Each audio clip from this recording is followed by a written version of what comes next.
This is the Lethbridge Bulls pregame show presented by Brown Social House.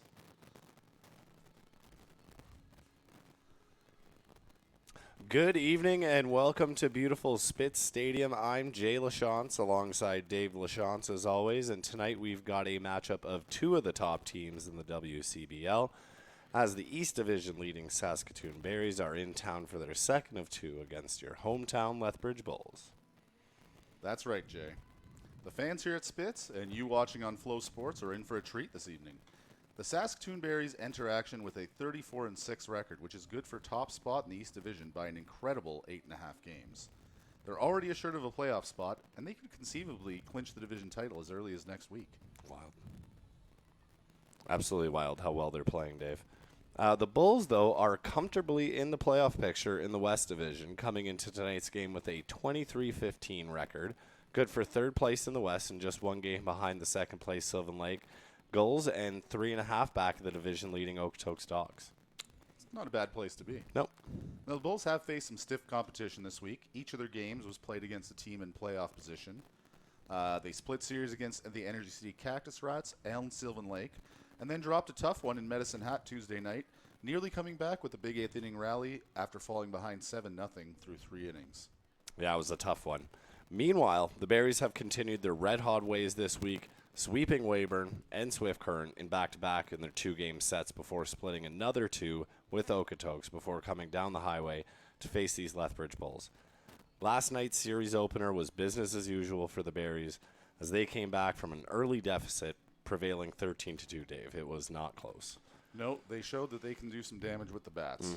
Now, tonight will be the second and final matchup between these interdivisional rivals, as the Bulls look to even up their season series and leave an impression on these Berries ahead of a potential showdown in mid-August for the Harry Hallis Trophy.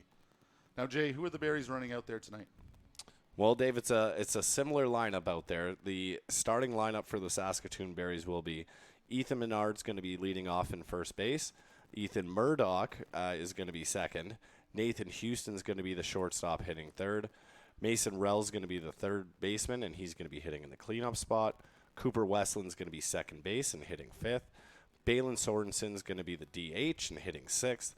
Jalen Freeman's going to be the left fielder hitting seventh. Rudy Gonzalez, the catcher, hitting eighth. And then Evan Jenner's going to be finishing things off as the center fielder. And they'll have Matt Whitney starting for them tonight. This is Matt's 8th start of the season. He sports a perfect 5-0 record and a 3.17 ERA with 31 Ks against 7 walks and 39.2 innings pitched. And now here's the Bulls lineup he'll be squaring off against this evening. Again, not a lot of surprises. Leading off, Bernie Sakaris. He'll be playing center field tonight. Second will be Lee Matsuzaki in his familiar right field. Carter Clairhout plays first and bats third. Jack Kaliski will be in left field and play in the cleanup spot. Stephen Andrusik will play second and bat fifth. Will Turner bats sixth, play third. Dalen Blanchard, the DH, batting seventh.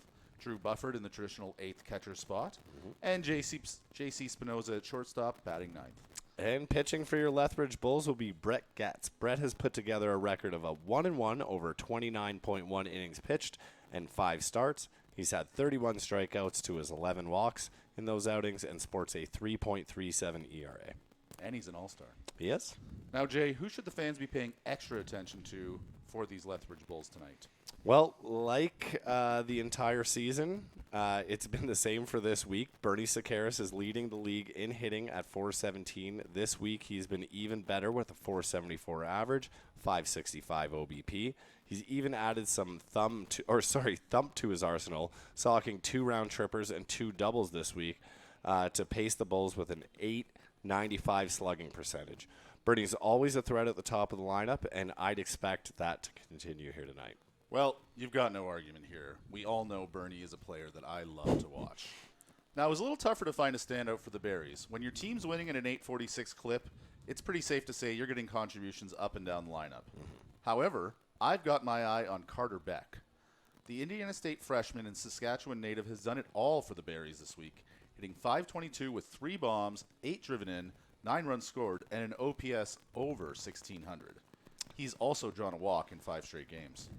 Well, Dave, it looks like we're in for one heck of a game here.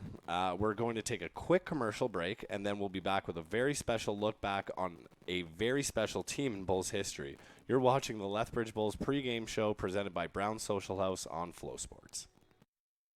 This summer, there's only one place to be, and that's Spitz Stadium. You can sit here. Or here. You can sit here. Or here. Or even here. But not here. Get your tickets now at bullsbaseball.com and come experience Bulls baseball all summer long. It's going to be unbelievable.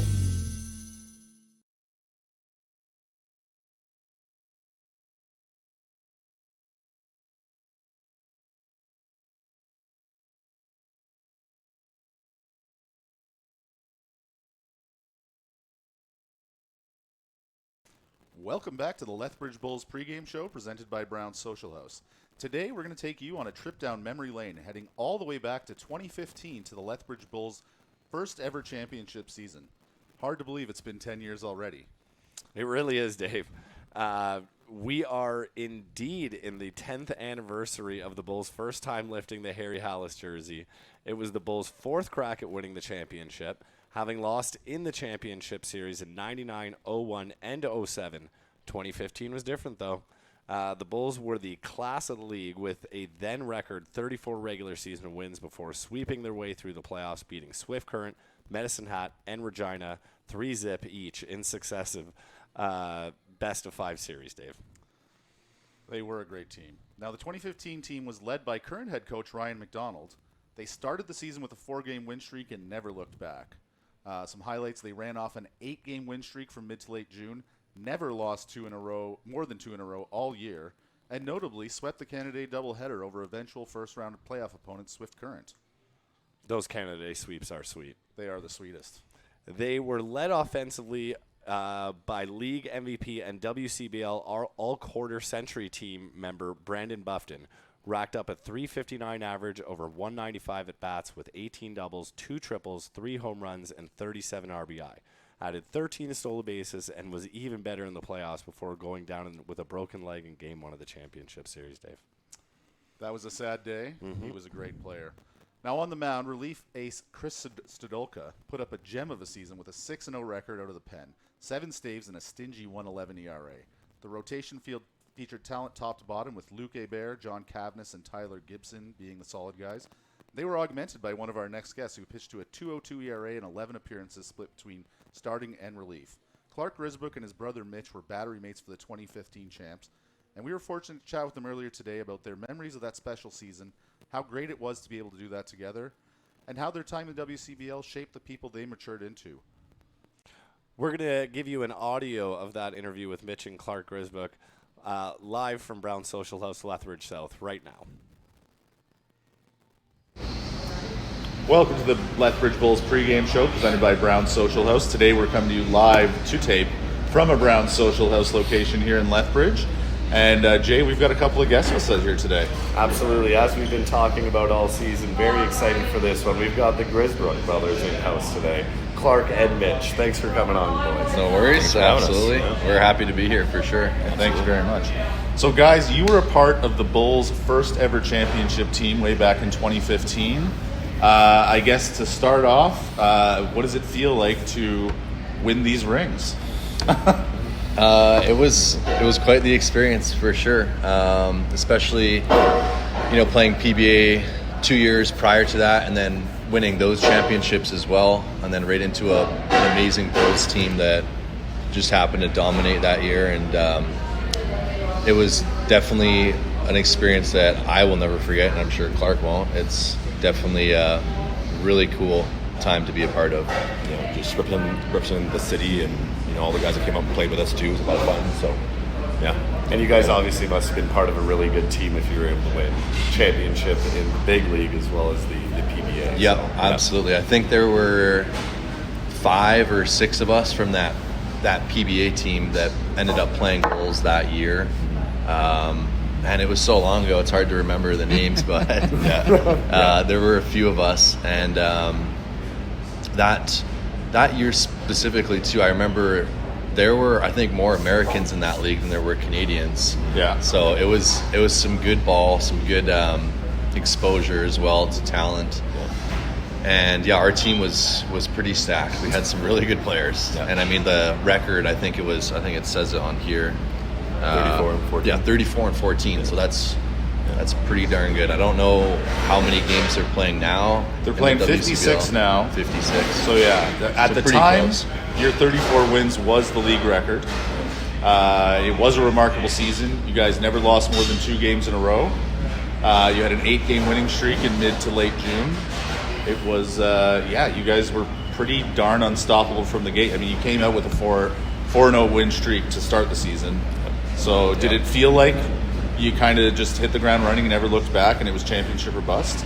Yeah, I think that with the guys we had that came up from the States too, it all kind of fell together really perfectly, and I think that everybody played well from the start. So I think it was super easy to, be on the field with them and play with them, and we never doubted each other once. So it was a great team. So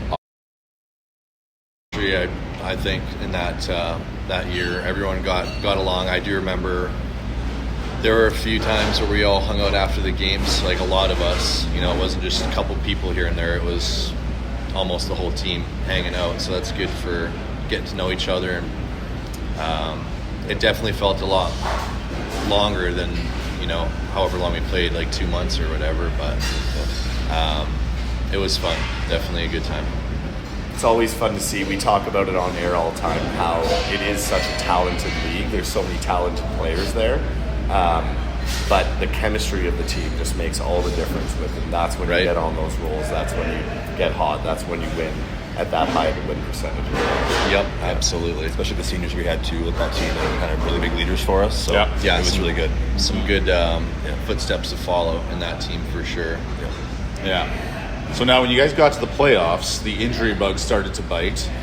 I was reading an article from the Herald from right after the championship win last night, and it said that you were down to 9 position players by the end of the championship series against the Red Sox. Yeah. You had a pitcher playing in left field. Yes, I do remember that. We did. I now remember that. I completely forgot. Brandon Buffton broke his leg in the first game of the championship series. He got beamed. I do remember that. He got I beamed remember right in the that leg. one as well.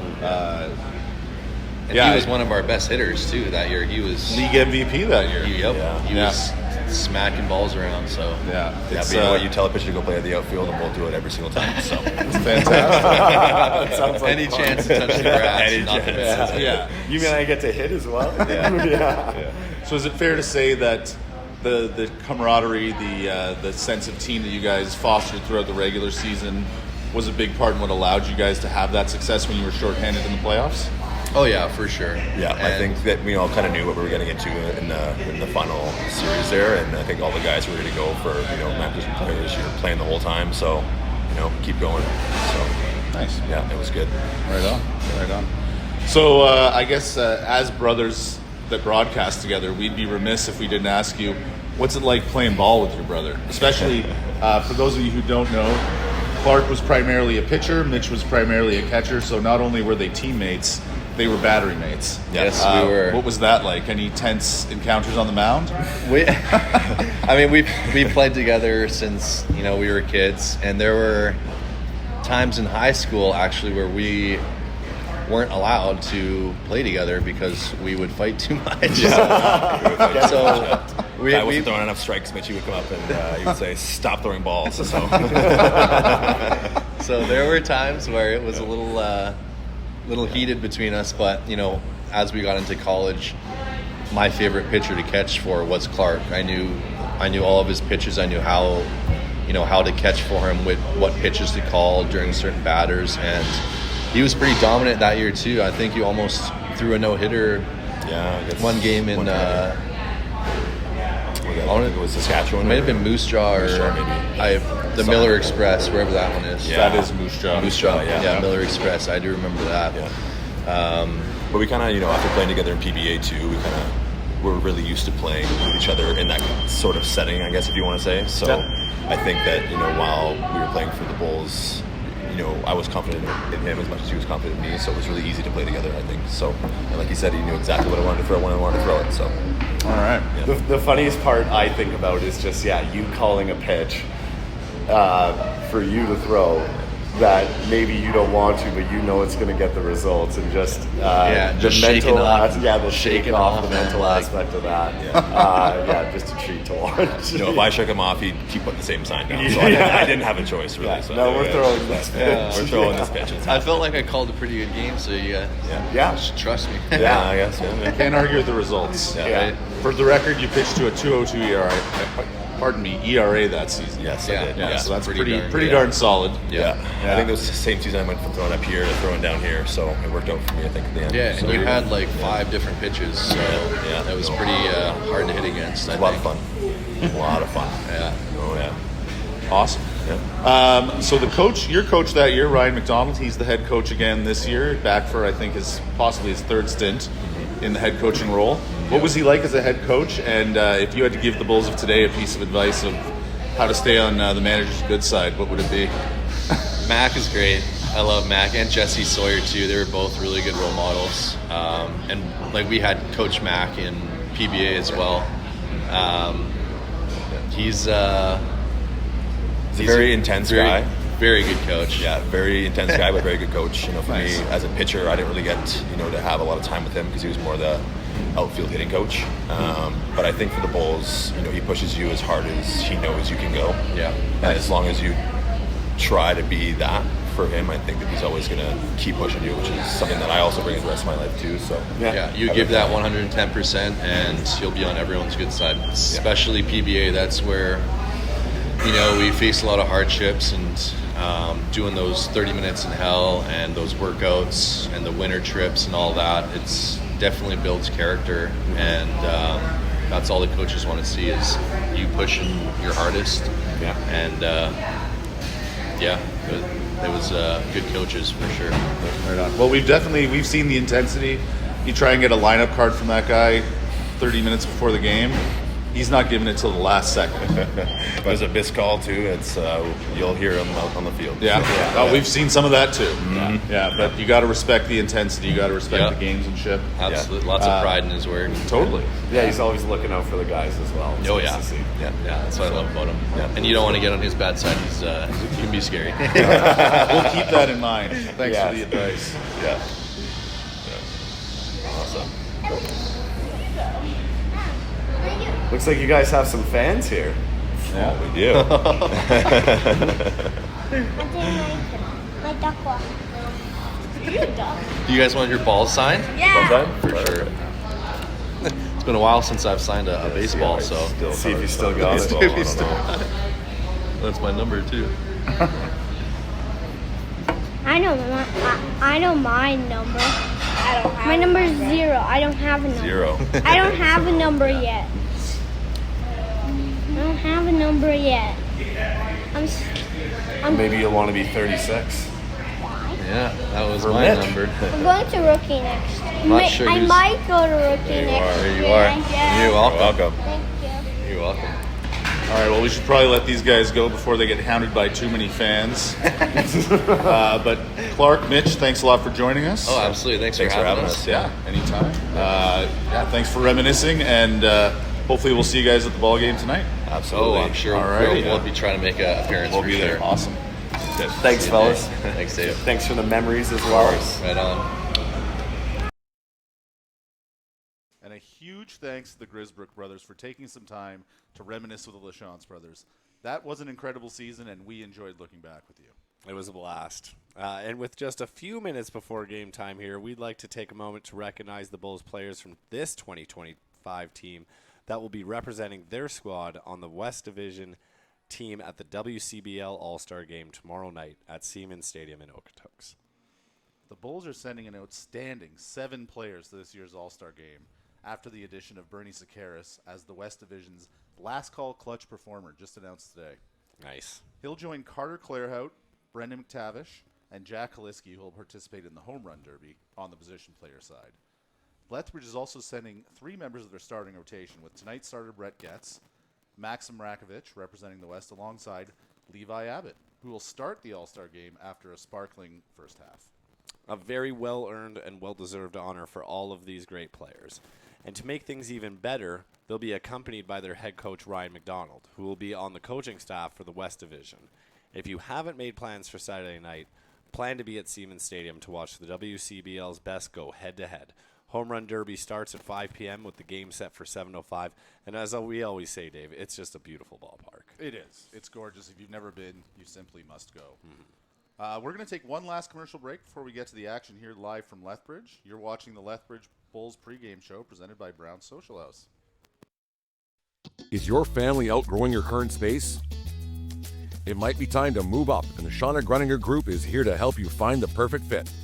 With years of experience and a deep knowledge of the Lethbridge market, Shauna makes upgrading easy, stress-free, and exciting. Don't wait. Your dream home and more room to grow is just a call away. Let the Shauna Gruninger Group help you relax with RE/MAX Real Estate. The Shauna Gruninger Group with RE/MAX Real Estate Lethbridge is proud to support the Lethbridge Bulls and baseball in southern Alberta. Whether you're buying, selling, or just curious about the market, we'd love to connect and offer a complimentary market evaluation. No pressure, just helpful info. And because we love giving back, we always have Bulls tickets throughout the season. Scan the QR code to get in touch. We'd love to see you at the game.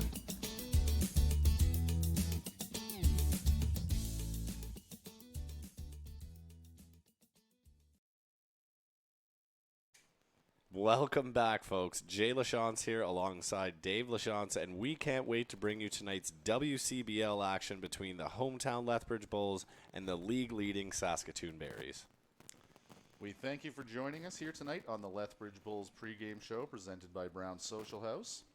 As always, huge thanks to our producer Clayton Yates, tonight's video technician Tyler for all their work. We're going to send you down to field level a little early tonight. The next voice you hear will be the public address announcer with tonight's starting lineup. Thanks for watching the Lethbridge Bulls pregame show.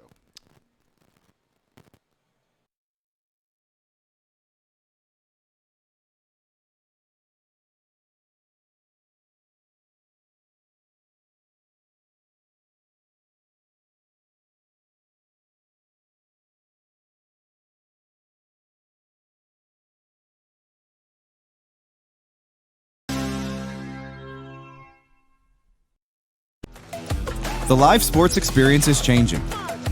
Teams and facilities are under pressure to provide online and in-venue entertainment. IKS Live has the right team to deliver. We provide service across North America and produce the best fan experience, in the seats or streaming to you.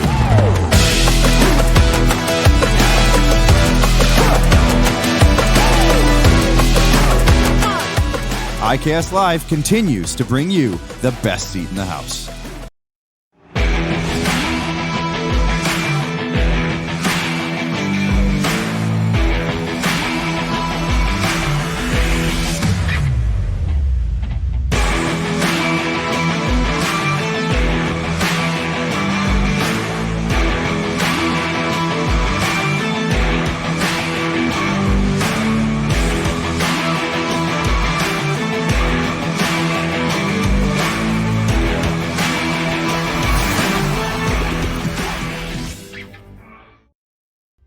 For more than 40 years, we've been there, helping Canadians find the extra space they need to grow and to create new memories.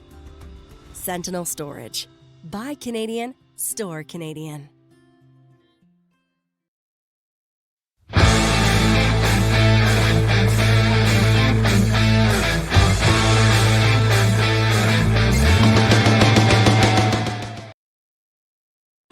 Have you ever wondered if there's one thing that connects people from across our province?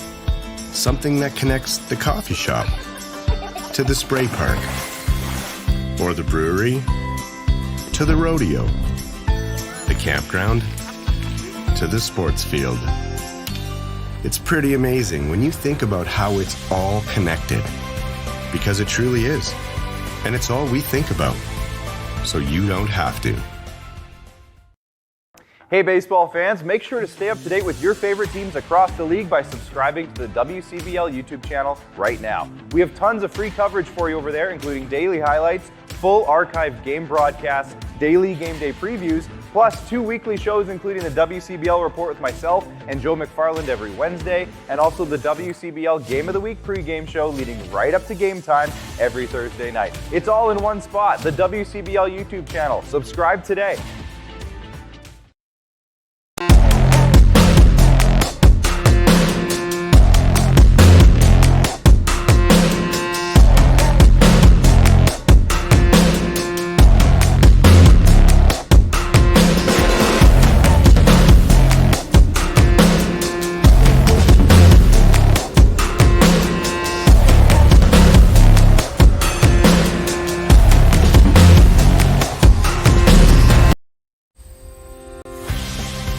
It's pretty amazing when you think about how it's all connected. Because it truly is. And it's all we think about. So you don't have to.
Baseball League. It's the Saskatoon Berries versus your Lethbridge Bulls. And here are the starting lineup and batting order for Saskatoon. Leading off, playing first base, Ethan Menard. Batting second, playing right field, number 34, Ethan Murdoch. Batting third, at shortstop, number 11, Nathan Houston. In the cleanup spot, third baseman, number 24, Mason Rell. Batting fifth, at second base, number 2, Cooper Westland. Batting sixth, the designated hitter, number 8, Balin Sorensen. Batting seventh, in left field, number 1, Jalen Freeman. Batting eighth, the catcher, number 28, Rudy Gonzalez. And batting ninth and playing center field, number 9, Evan Janner. Starting pitcher for Saskatoon Berries is number 15, Matt Whitney.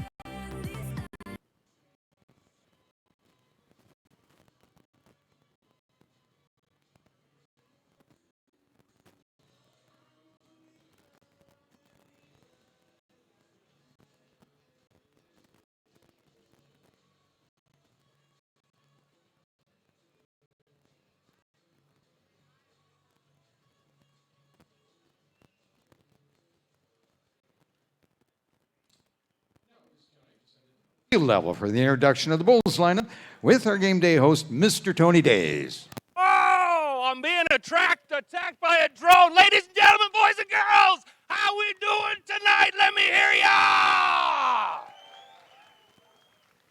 Tonight's game sponsored by the good folks at CJOC 94.1. 80s ladies. How many 80s ladies we got here tonight? Come on. Be loud, be proud, because that generation, I'll tell you what, oh my goodness, they had it going on. Enough about that. I need to give everybody here a little word warning. This is a service announcement that you're going to thank me for. When you see the kiss cam on the video board and you are noodling with somebody who is not your spouse, separate. Separate. It's not that hard. Unfortunately, you know what sucks about all this? My algorithm now thinks that I really like Coldplay. That's what sucks about this.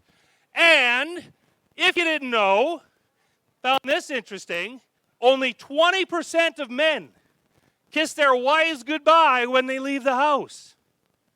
Conversely, 98% of men kiss their house goodbye when they leave their wives. Ladies and gentlemen, we're going to find out who the player of the game is. Sending it back up to Brian. The Sisters Pub player of the game from the game last night against the Saskatoon Berries is pitcher number 18, Aiden Newton. Aiden pitched 2 scoreless innings in relief, and for his efforts, he wins a $25 gift certificate from Sisters Pub, the official game day pub of the Lethbridge Bulls.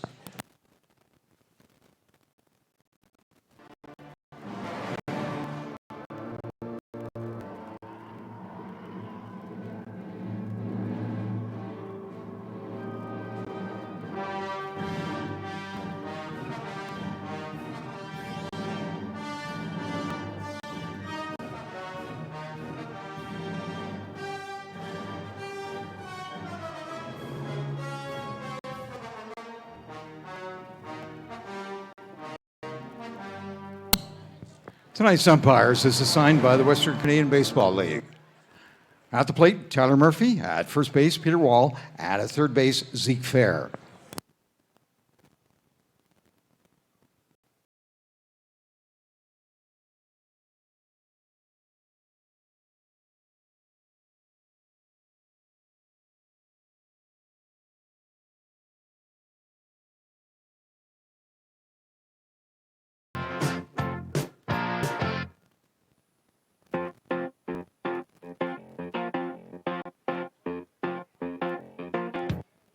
All right, time now for the starting lineup for your Lethbridge Bulls, brought to you by Davis GMC Buick. Tonight, the Bulls are joined by the Coaldale Bandits. Leading off tonight, the center fielder, number 1, Bernie Sakaras. Batting second, the right fielder, number 10, Lee Matsusaki.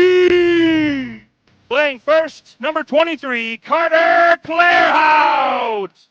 Batting cleanup tonight, the left fielder, number 26, Big Jack Kaliski. Batting fifth and playing second, number 8, Steven Gretchen. Third baseman, Dean Will Turner. The designated hitter tonight is number 24, Dalen Blanchard. Behind the dish, number 17, Drew Bufford. The shortstop, number 2, J.C. Spinoza. And tonight's starting pitcher is really happy he doesn't have to sing. It's number 22, Brett Yates. Ladies and gentlemen, make it loud for your starting 10. The national anthem, as always, is brought to you by the KCL Cattle Company. At this time, we ask to please rise if you're able, remove your hats, and join Brianne Urban in the singing of our national anthem. Oh, Canada, our home and true patriot love in all of us command. With glowing hearts we see thee rise, the true, strong and free. From far and wide, oh Canada, we stand on guard for thee.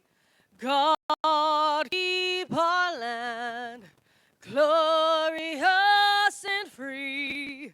Oh, Canada, we stand on guard for thee. Oh, Canada, we stand on guard for thee. Thank you very much. Ladies and gentlemen, I was having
Welcome to WCBL action, folks. This is Dave LaChance here alongside Jay LaChance. We're here to bring you all the action in tonight's matchup between the hometown Lethbridge Bulls and the Saskatoon Berries. How you doing tonight, Jay? Great, Dave. How are you doing tonight? Fantastic. It's a beautiful night. Perhaps a little threatening weather blowing in, but right now we've got sunshine.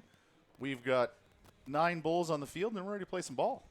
Yeah, Dave, it's that fun time in Lethbridge where sometimes this point of night is the nicest point of the day, but with the storms potentially rolling in.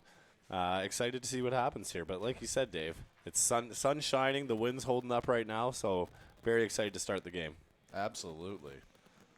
So last night wasn't the best game for these Lethbridge Bulls. They found out what the rest of the league's been finding out all season long and lost 13-2 to these Saskatoon Berries. And do you think we'll see the Berries get squashed tonight? Honestly, Dave, I'm just hoping for a closer game. Obviously the Bulls started off nicely with the 2-0 lead, but then the Berries did what the Berries continue to do all season.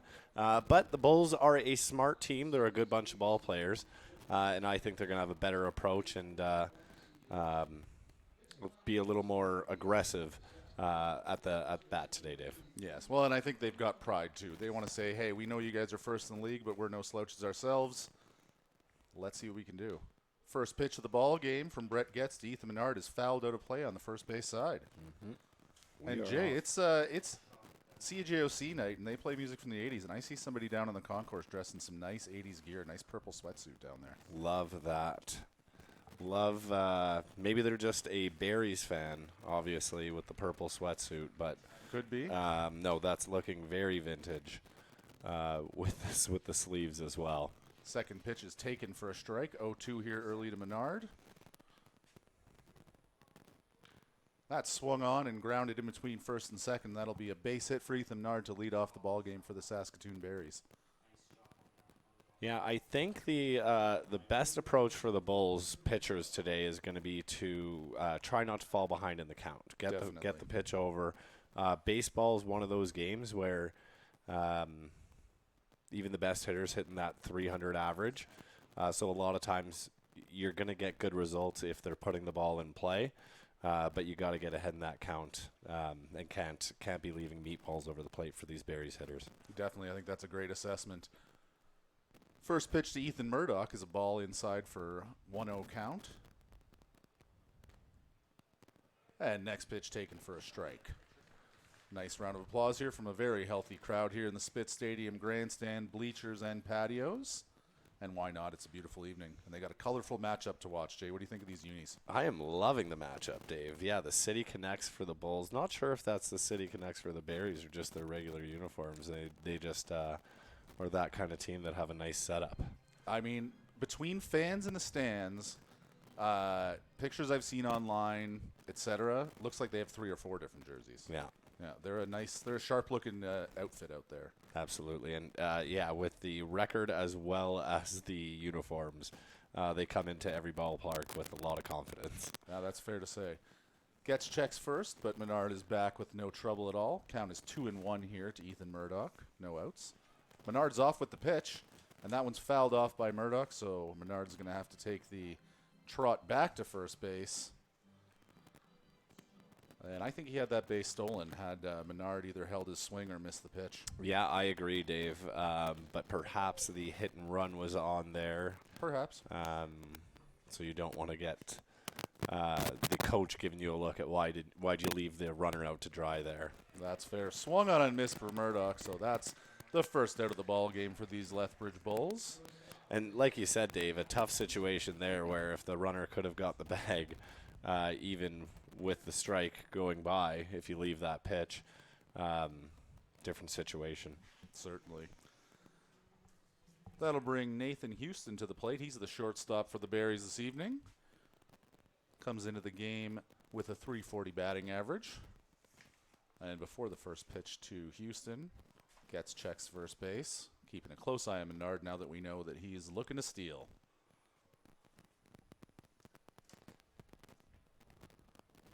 He's got the sign, and here's the pitch. Bunt shown by Houston, but taken away as that pitch misses outside for a ball. Yeah, only one out in the inning thus far for the Berries. We've seen that play work quite a bit down here this summer from both sides, both teams' perspectives. That we have. Yeah, moving that runner over. That one swung out and flown out to right field. Matsuzaki has a beat on it as it approaches foul territory. It's going to drop about 1.5 feet outside of the foul line, and that'll be strike one here. Yeah, good job by the umpire at first base wall there to make a good run down with the ball down the line. That one did not miss by much. No. Matsuzaki as well. Good jump on it. Lost the hat trying to get to it. Oh, he must have run a good 135 feet there. Yeah, to a testament to his speed, I think if that thing was going to land fair, Matsuzaki's getting to it. So. Yep, I would say that's very true. So this will bring the 1-1 pitch here to Houston. That one misses low in the dirt for ball 2. And crowds still filling out here, Jay. This is one of the busiest games I've seen down here besides the Canada Day games, Yep, Dave. I would have to agree. It's not every day you get a matchup like this, though, so can't blame the fans for wanting to come out. I can't blame the fans for wanting to come to any game, frankly. No, and nice to see them to support the team after a 13-2 loss to the same team yesterday. Yeah. Perhaps they can feel that there's a little bit of bad blood in the air, and the Bulls are wanting to take advantage of that. That last ball was fouled off down the left third base side, and the count will now be 2-2 on Houston.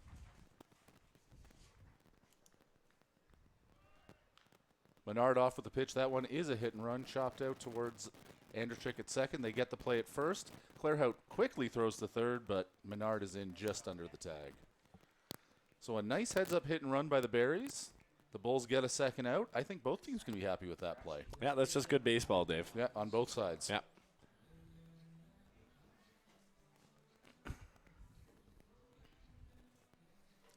The number 4 hitter now, Mason Rell, stepping in.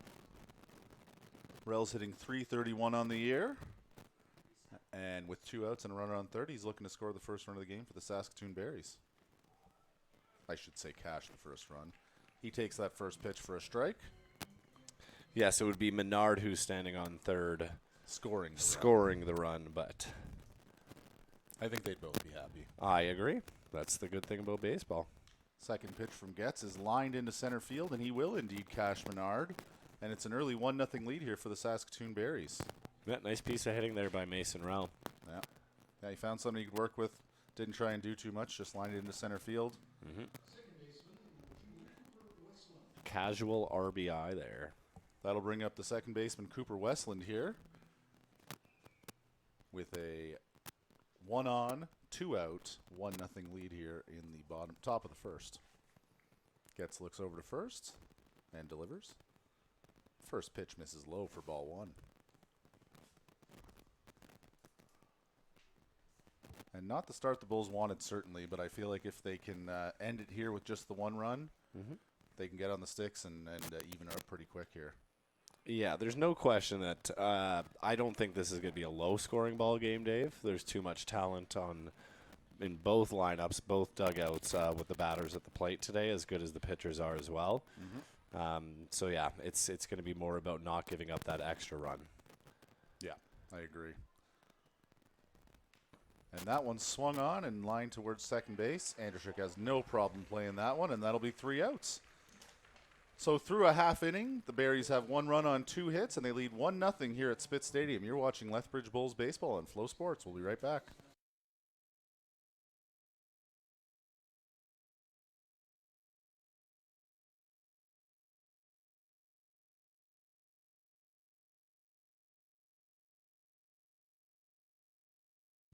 Is your family outgrowing your current space? It might be time to move up, and the Shauna Grunninger Group is here to help you find the perfect fit. With years of experience and a deep knowledge of the Lethbridge market, Shauna makes upgrading easy, stress-free, and exciting. Don't wait. Your dream home and more room to grow is just a call away. Let the Shauna Grunninger Group help you relax with RE/MAX Real Estate. The Shauna Grunninger Group with RE/MAX Real Estate Lethbridge is proud to support the Lethbridge Bulls and baseball in southern Alberta. Whether you're buying, selling, or just curious about the market, we'd love to connect and offer a complimentary market evaluation. No pressure, just helpful info. And because we love giving back, we always have Bulls tickets throughout the season. Scan the QR code to get in touch. We'd love to see you at the game.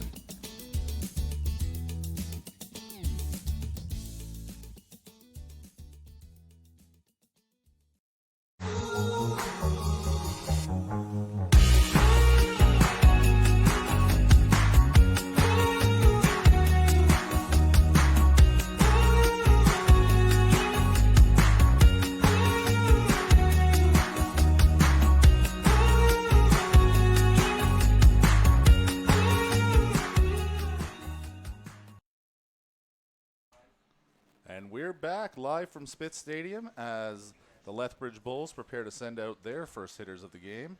No surprise here. It will be Sakaris, Matsuzaki, and Clairhout. And if we get to batter number 4, guess who's in the 4-hole, Jay? I have a feeling it's going to be the big bat of Jack Kaleski, Dave. Absolutely it is. And I think you got to like any game or any lineup where you're starting off with 3 all-stars in your first 4 hitters. Yes, I agree. Often talk about wanting to kind of mix up your lineup, make sure that there's no weak spots. But that's just a testament to the Bulls lineup. Their 4 leadoff guys are very good at setting the table for the other 5. Indeed they are. First pitch from Whitney is fouled to the third base side. Matsuzaki getting a little putting practice in, sending that one back towards the dugout.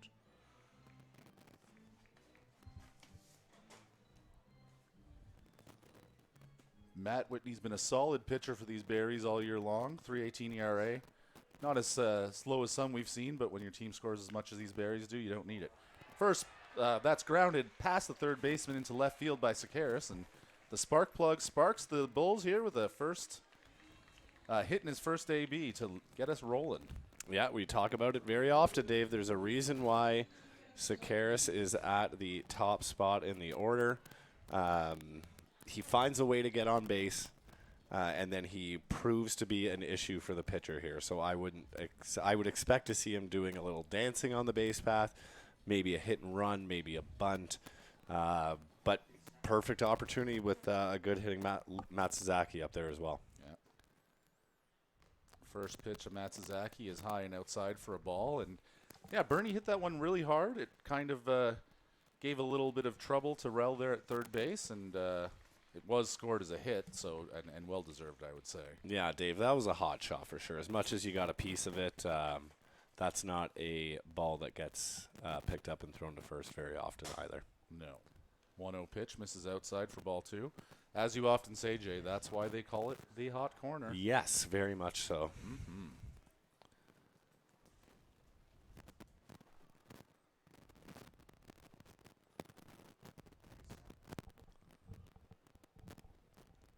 Pitch.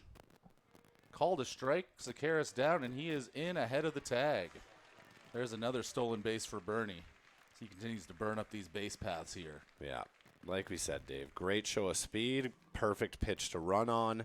That might have been one of the closer steal attempts that we've seen on Sakaris of almost getting caught there. Mm-hmm. Testament to the catcher, Rudy Gonzalez, and a good throw just on the wrong side of the base and then had to make a sweep tag.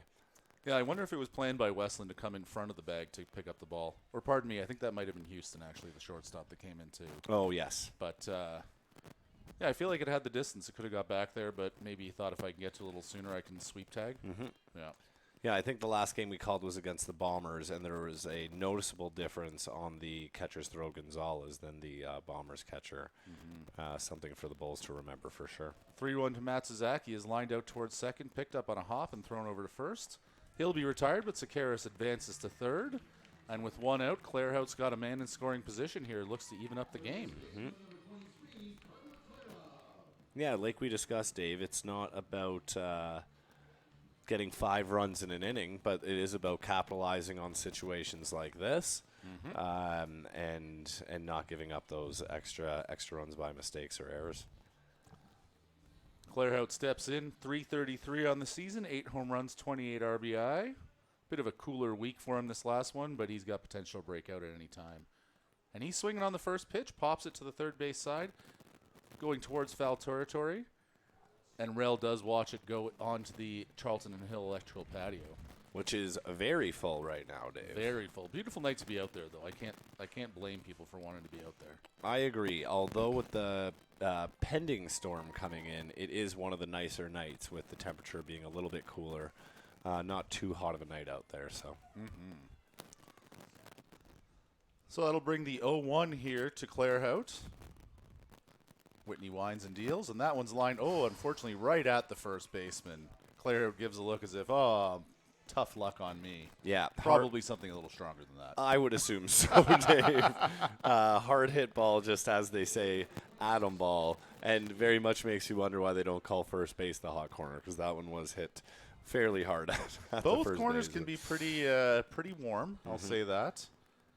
That'll bring up Jack Kaliski here.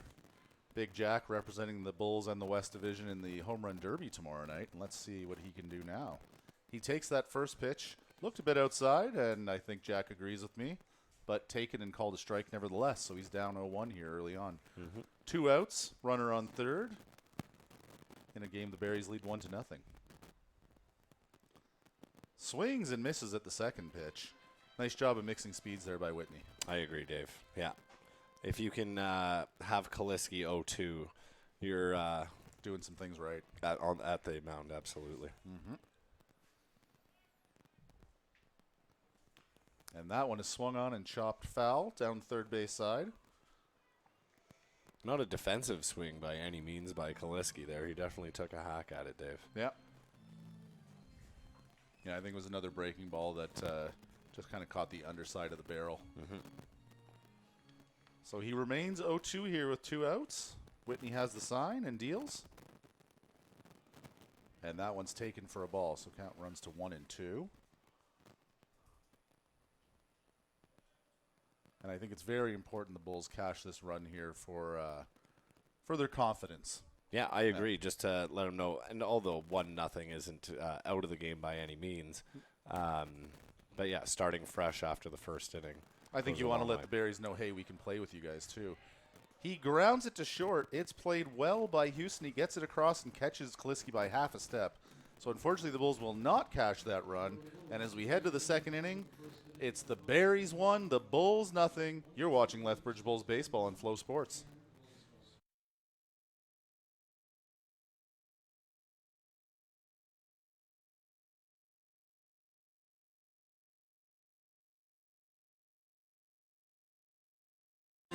Have you ever wondered if there's one thing that connects people from across our province?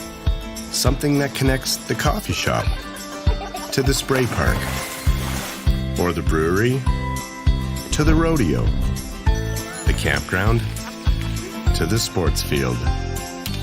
It's pretty amazing when you think about how it's all connected, because it truly is. And it's all we think about, so you don't have to.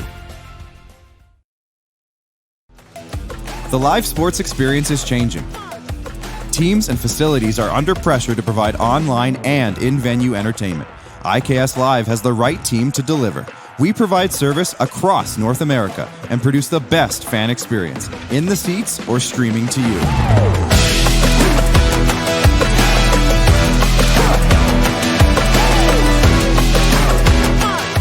IKS Live continues to bring you the best seat in the house.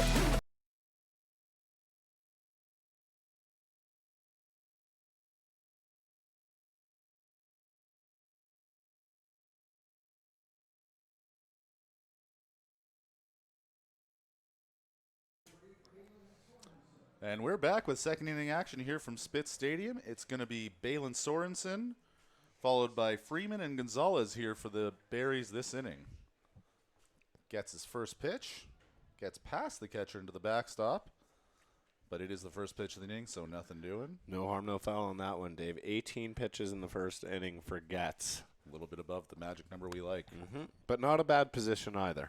Nope. No, considering that there was action on the base pass, I don't think 18 is a bad number at all. Yeah. 1-0 pitch. Swung on and missed. Good heat by Getz. Good cut by Sorensen. Sorensen, the DH tonight. He's hitting .280. 5 home runs, 29 RBI on the year.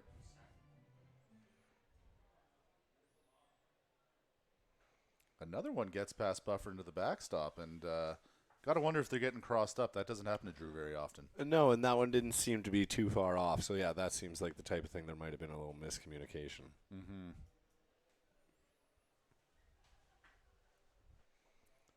So with a 2-1 count, Getz looks in for the sign. He delivers.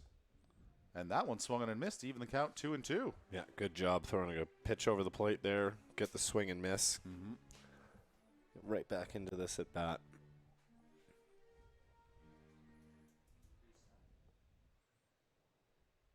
The 2-2. That misses outside for a ball. So the count will run full here to the first batter of the inning. That was funny. He looked to the third base coach. I don't think he got any sign at all. Getz delivers. And Sorensen will take a walk down to first base. He's issued a free pass. That's Getz's first walk of the game.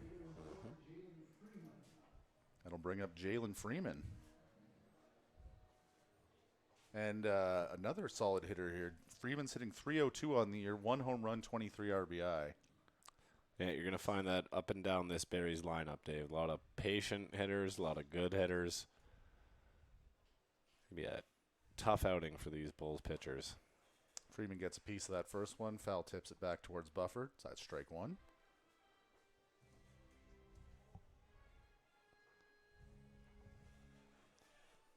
Sorensen taking a moderate lead off first base as Freeman digs into the box here. Yeah, I don't know if we've got ourselves a base stealing threat. Base stealing threat here, but Getz thinks it's worth checking on him anyway as he throws over to first. As they showed in the first inning, Dave, they're definitely not afraid to do a hit and run. Nope.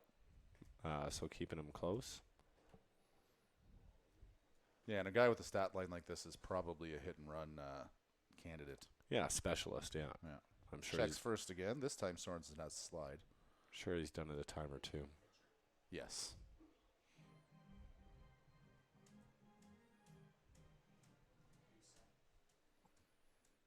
And here's the 0-1 pitch. That swung on and ground out towards second. Taylor made double play ball. Andrew Schichter-Spinoza declare out for the double play, and a beauty of a play by the Lethbridge Bulls here. Getting a nice round of applause from the fans. Yeah, that's why they call him the smooth operator, Dave. He's smooth as ever. Actually, I came to a game the day after the last one we called, and when we went home, both my brother-in-law and I were both singing Smooth Operator the rest of the day. How can you not? It's a great song. I agree. Really gets stuck in your head down here. Indeed it does. So that's the catcher, Rudy Gonzalez, up to plate. He takes his first pitch for a ball. Counts 1-0. Turner's playing in at third base. But that one is flown out towards right. Matt Sasaki has a bead on it. Runs over and catches it just at the foul line for out number 3. So a nice quick one. 3 up, 3 down for these Berries. And as we head to the bottom of the second, it's the Saskatoon Berries 1, the Lethbridge Bulls 0. You're watching Lethbridge Bulls baseball on Flow Sports. Is your family outgrowing your current space? It might be time to move up, and the Shauna Gruninger Group is here to help you find the perfect fit. With years of experience and a deep knowledge of the Lethbridge market, Shauna makes upgrading easy, stress-free, and exciting. Don't wait. Your dream home and more room to grow is just a call away. Let the Shauna Gruninger Group help you relax with RE/MAX Real Estate. The Shauna Gruninger Group with RE/MAX Real Estate Lethbridge is proud to support the Lethbridge Bulls and baseball in southern Alberta. Whether you're buying, selling, or just curious about the market, we'd love to connect and offer a complimentary market evaluation. No pressure, just helpful info. And because we love giving back, we always have Bulls tickets throughout the season. Scan the QR code to get in touch. We'd love to see you at the game.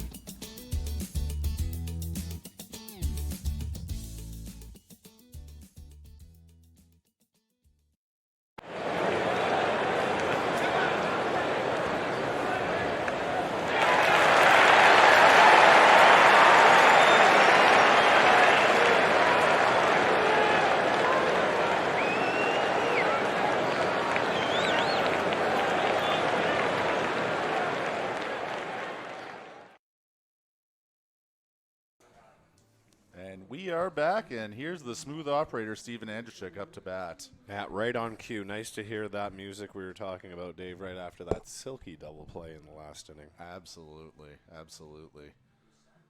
You know what I think I like best about it is when she says, "No need to ask." So Whitney deals here to Andrzejczyk, and that first pitch high and outside for a ball. I personally like the part where they mentioned the ghoster coaster. Yes, into Chicago. Yeah.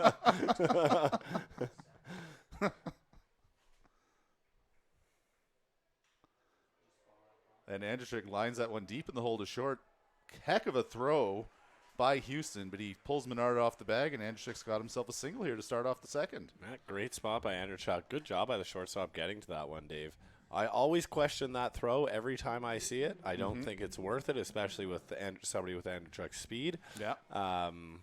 But out of the arm, I thought he had the had the arm to get there. He had all the power to get there. It was just the line wasn't quite right. Now, I think Andrzejczyk would have beat the throw regardless, but I don't know. I can see why he made the play. Yeah. You're not in the shortstop position to not throw the ball after making that play. Very true. Will Turner up to bat now. He gives that first pitch a little excuse me swing and fouls it off.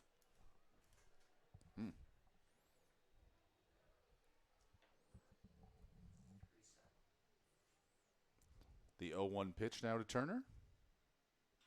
And he gives a real swing to that one and gives it a crank out to left. It's up, it's deep, it's back, it's gone!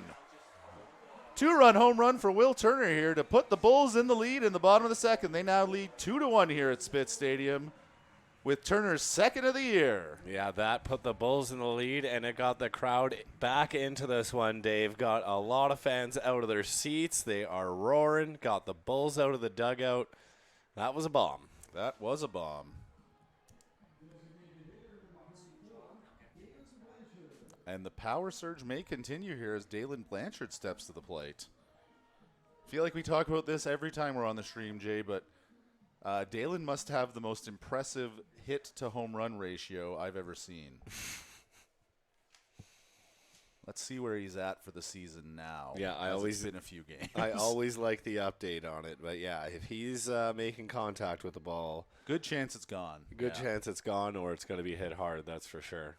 All right, so he is now at 17 hits, 5 home runs, so a little under 33%. Yeah. So yeah, it's dipped a bit, but I mean, he's still a threat to go yard anytime. Yes, I think the pitchers know that. I think the fans know that, and even the Bulls in the dugout out there, they're still standing like they're ready to see another one as well. And Dalen quickly goes ahead 3-0, and I think that Matt Whitney might know this too. He certainly seems reluctant to give him anything that he can swing at. Yes. And I assume we'll see the red light here on 3-0. Indeed we do, and a fairly generous call by home plate umpire Murphy tonight. Blanchard inquiring, was that just because you knew I wasn't going to swing? Yeah, 3-1 count. We all know that's the normal thing around here. Yeah, I'm always intrigued by the 3-0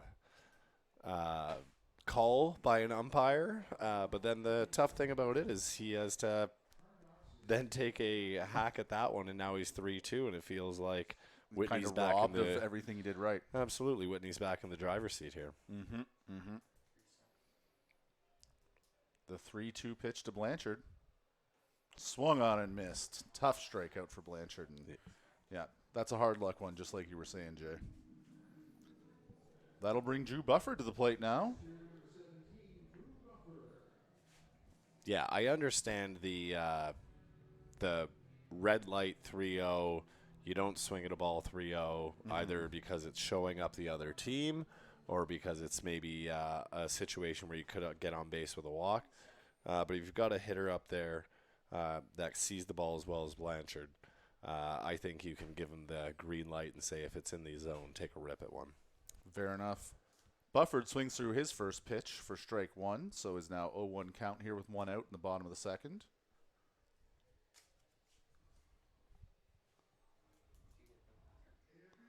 Now he's down 0-2 as he takes that for strike two.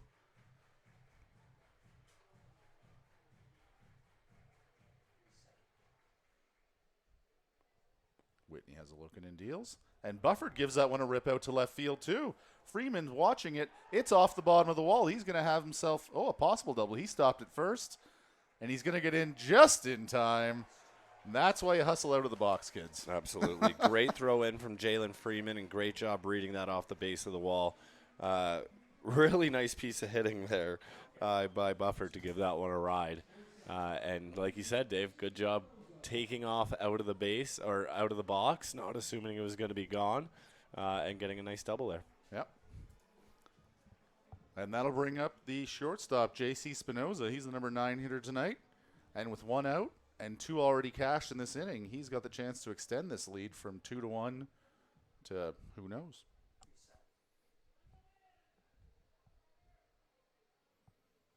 First pitch to J.C. Swung on and fouled to the backstop.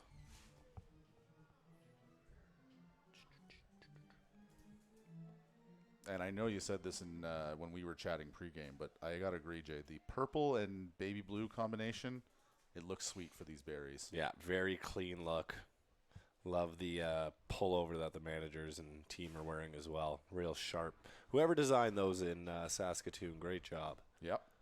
Spinoza swings through that second pitch to go down 0-2 here. Speaking of nice jerseys, a lot of the pink in the park jerseys in the crowd from the Bulls fans from the other day, Dave. Yeah. Great to see so many fans supporting the team and a great cause. Mm-hmm. And getting some enjoyment out of their jerseys to boot.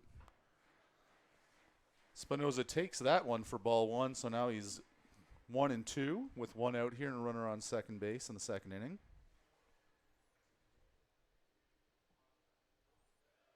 And that next pitch misses outside. Now 2-2. Speaking of jerseys, Jay, I see a Wild Thing Vaughn jersey down there on the concourse. Always nice to see at a baseball game, Dave, regardless if it's a Cleveland game or not. 2-2 pitch. Taken and called. Strike 3. Little clarification from Spinoza on how that hit the plate. He seems to agree. The fans seem to disagree. But at any rate, that's out number 2. And we'll roll the lineup back over as Bernie Sakaris comes up for his second at-bat of the game. He had a hard-hit single to third last time, and he'd love to do the same thing again and cash another run here. Actually, I think he'd probably rather hit it to first because, I don't know, do you think Bufford could score on that hit if it was the exact same thing? You know what? Yeah, because the third baseman knocked it down the last time, and then it was a bit of a jaunt in between the left fielder and the shortstop to get to it. That's fair. Bufford's got good base running skills. He's going to be off with 2 outs anyway on contact. So, yeah, I think anything to the outfield should score him here. And Sakaris has taken the first 2 for balls. Pardon me, Jay. The only issue I see is that you know that you have Matt Suzuki up next, and you don't want to take the bat out of his hands with a couple runners on. Certainly.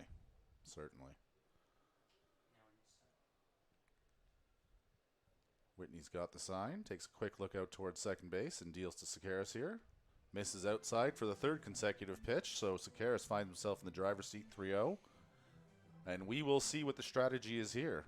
Longer look than normal back at the dugout, I will say. Yes. And I think if you're going to trust certain hitters to have the green light on 3-0, Sakaris would be one, Clairhout, Kaliski. And yeah, like you said, Dave, about capitalizing on situations. He does indeed swing at the 3-0. Flies it out towards right field, unfortunately. And that is caught by Murdoch to end the inning. But the Bulls do score here in the bottom of the second and now take a 2-1 lead into the third. You're watching Lethbridge Bulls baseball on Flow Sports.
For more than 40 years, we've been there, helping Canadians find the extra space they need to grow and to create new memories. Sentinel Storage. Buy Canadian, store Canadian.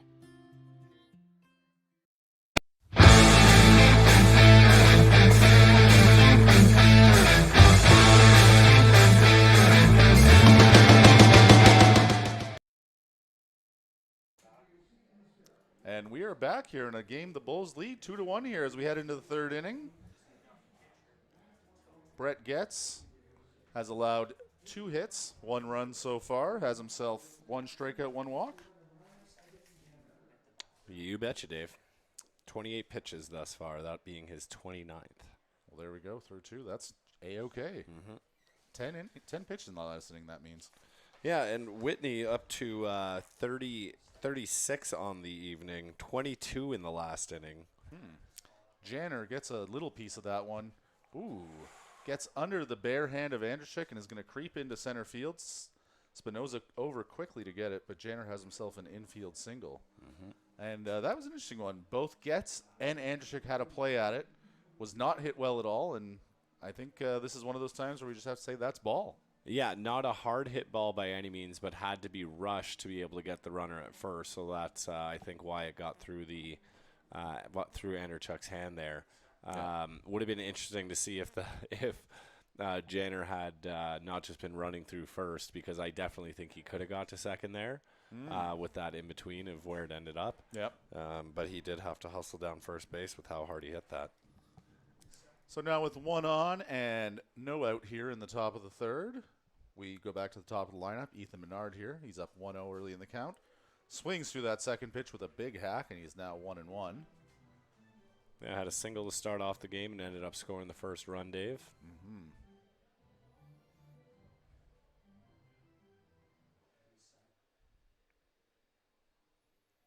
1-1 pitch. Oh, he checks first. That was a slick little move by Getz. He fooled me. I wonder if he fooled the base runner. Those lefties, Dave. They'll get you. They will, absolutely. They always have a very deceptive pickoff move, excuse me, depending on the umpiring. Janner off with the pitch. Throw down. Ooh, just late. Andrzejczyk got a good tag on him, but Janner slid right underneath it, and didn't look like it was too complicated of a call there for third base umpire Fair, who ran over to make the call. I honestly think that the throw, much like we've seen Drew's throws, they are so perfect on the right side of the bag. They're a perfect tag throw. I think it was closer than he expected it to be. Perfect. 1-2, grounded out to second base. Andrzejczyk up with it quick and over to Clairhout. That'll advance Janner over to third, and with 1 out, Ethan Murdoch strides to the plate here. He struck out last time. This will be his first opportunity with runners in scoring position, second opportunity with runners on the pond for him. And Getz hoping for some similar results this time against him. First pitch is swung on and flown out to first base, popped to first base, pardon me. Clairhout circles under it, has no problem getting it, gives a quick look over to third, but Janner's not going anywhere. So now with 2 outs, Bulls are looking better to get out of this inning clean. Nathan Houston up to bat. He was a ground out victim this last time, grounded shortstop. Yeah, this is what we were talking about early, Dave, and kind of what the issue was yesterday is the Berries did a great job of capitalizing on runners in scoring position. They did. Also, the Bulls had some issues kind of holding them at bay. So if they can continue this, stranding runners and not too much damage each inning, it should be a much closer ball game than that 13-2 score from yesterday. I think the fans here would love to see that. That one also grounded towards third. Picked up on a hop by Sakaris. Jump throw.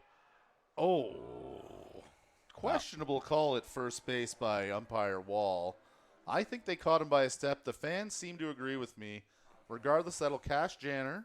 It's now a 2-2 ball game, but a great play by Spinoza there.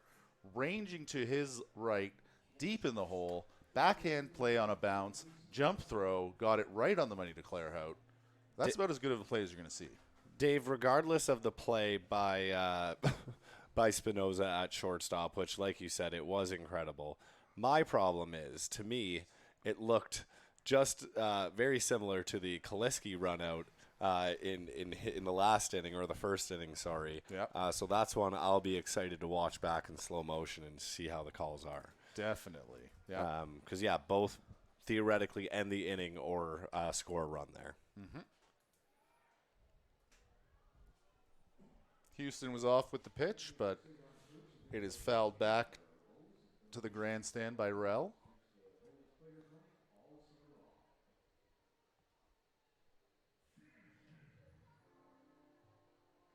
Houston makes the trek back to first. Getz has the pitch and delivers. And that one's grounded out. Oh, gets past both Turner and Spinoza and into left field. And now the Berries have 2 on here with 2 outs in the top of the third. And that will bring Cooper Westland to the plate. Yeah, Dave, tough situation there, because this is one where you want to have the mental fortitude to forget about that play, the call that Wall made on first base. But very, very difficult for Getz, obviously, knowing that he potentially could be out of this inning. Could be, arguably should be. Yeah. Yes. But like you said, you got to have a short memory. Mm-hmm. Still lots of game left to play, and the reality is we're tied here. It's 2-2. They're very much in this game still, as long as they believe they are. Yeah, it doesn't change the score if you're going to be upset about it or not. So, first pitch to Westland is a strike called.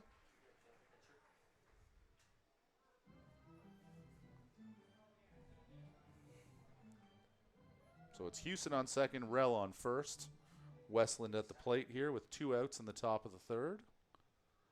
Getz takes a long look back at second and deals. And that one misses low. Count now 1-1.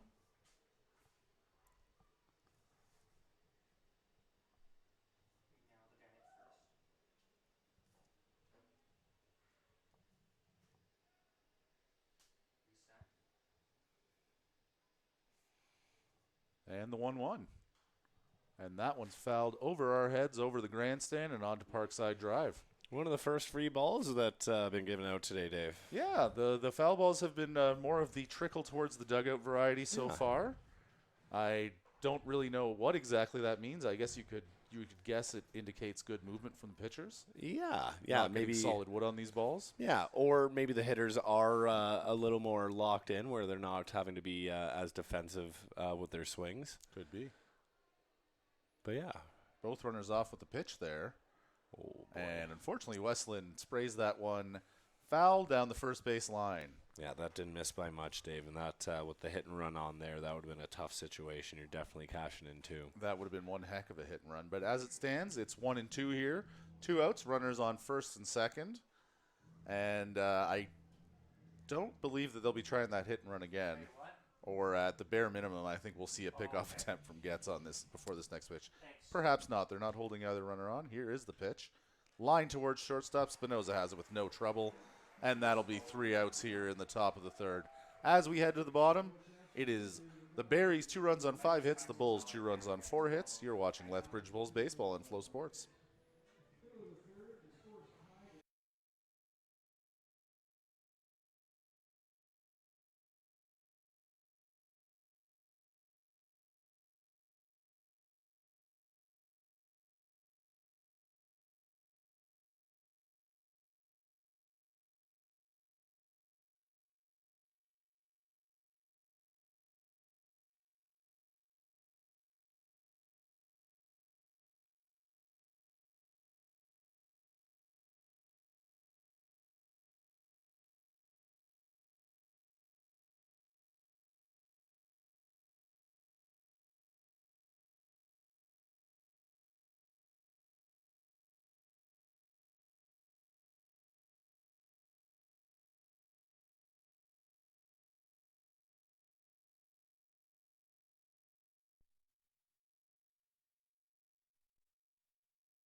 And we're back here with bottom of the third action from Spitz Stadium. And Jay, what has been your favorite song you've heard with being CJOC night so far? Oh, tonight or all time down here, Dave? Oh, tonight. Tonight, Sorry. gotcha. Sorry.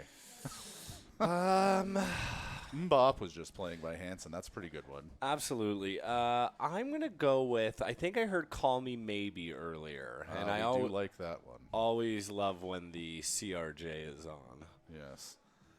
Lee Matsuzaki is going to lead off for the Bulls here in the bottom of the third. It'll be Matsuzaki, Clarehout, Kaliski. Matt Whitney's first pitch is grounded out towards second base. Played on a couple hops by Westland. Low throw over to first base, but Menard handles it. And Matsuzaki's quickly retired for the first out here. Yeah, similar result to the first one. Dave ground out to the second base. You see his speed going down that first base. There's no easy outs with Matsuzaki. Nope. And you saw that with the second baseman having to charge it and the first baseman having to make a nice play to scoop that one to get him. Mm-hmm. So Clarehout digs in 0 for 1 on the day.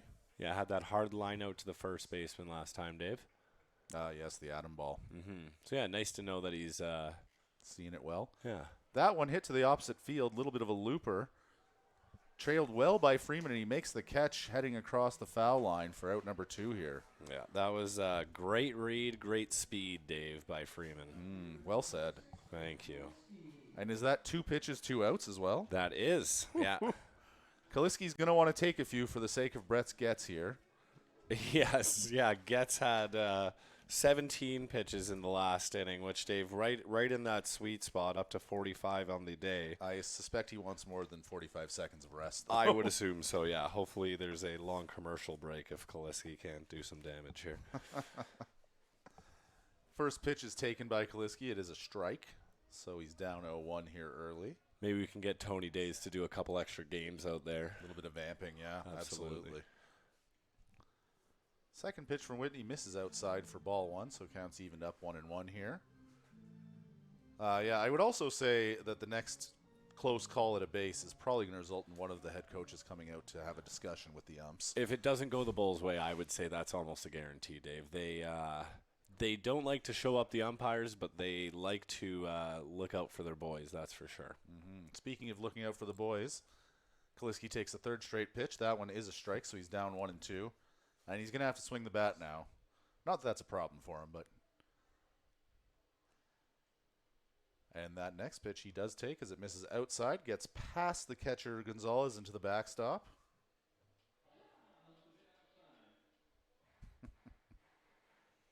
But yeah, like you said, Dave, good job of just drawing this at bat to a couple minutes to gets that little bit of rest, that breather, regardless of the outcome here.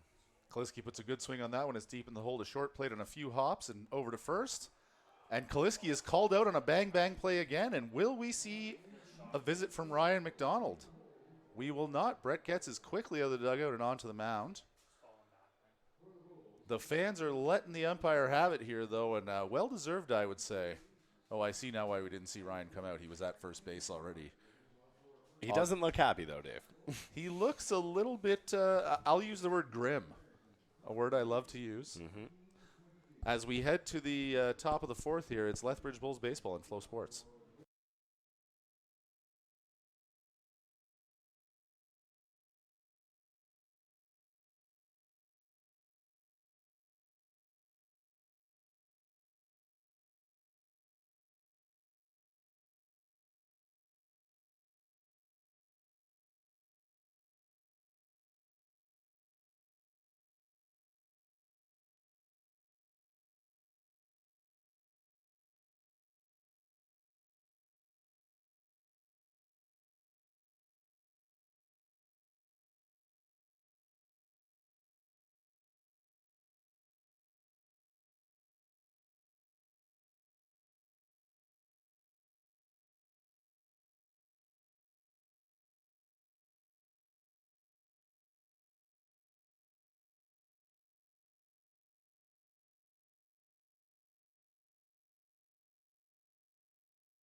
And we are back with fourth inning action from Spitz Stadium. Brett gets back out for another inning of work in a game that is tied 2-2 here.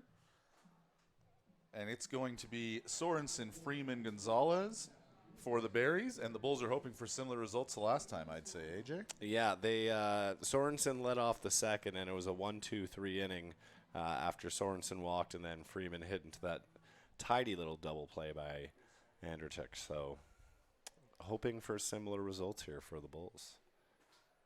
First pitch, framed up by Bufford and called a strike by Murphy. So he's up, Getz is up 0-1 early here on Sorensen. Quickly comes back with pitch number 2, and that swung on and missed for strike 2.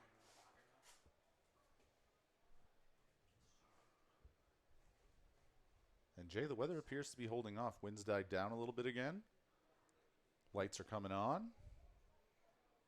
Clouds seem to be dissipating. That ball's fouled back, hit off the netting. Yeah, I've seen a couple fans put their jackets on. I've seen a few then take them off because it is a bit of a muggy night out there, Dave, with all the rain we've been getting in the area. Unusually humid for Lethbridge. Yeah.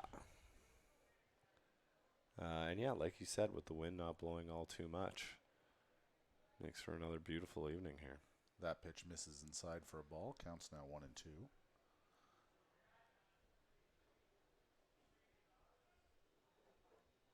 One-two pitch. Misses outside for ball 2. Counts even at 2-2 now. And yeah, it's funny. I mean, we grew up in southern Ontario, a very humid area. But I must say, when it gets like this in Lethbridge after having lived in southern Alberta for 20 years, I can't handle it anymore. Yeah, definitely bodies have adapted to the dry climate. 2-2 pitch spoiled by Sorensen as he fouls it over the grandstand.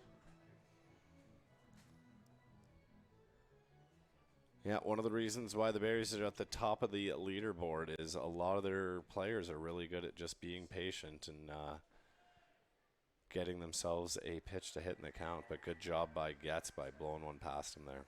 Getz wins that battle against Sorensen with a strikeout. That's his second of the night.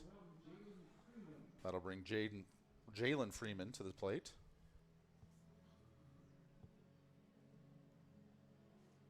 Yeah, as we said, Dave, he was the double play victim last at bat, but has also made a couple nice plays in the field. He has.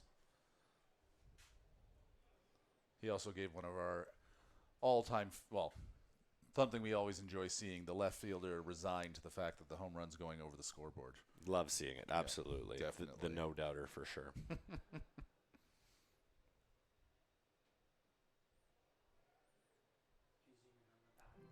Freeman has taken the first 2 for balls in this at-bat. He's ahead 2-0 with 1 out here in the top of the 4th. 2-2 ball game at Spitz Stadium. Getz deals. That's a called strike here, 2-1 now. Just over an hour into the game, Dave, and into the 4th inning. I dare say one of the faster games we've broadcast. It's moving along at a nice clip, I agree. That's what good pitching will do. And strike 2 there now on Freeman, so it's 2-2. Good job by Getz to battle back.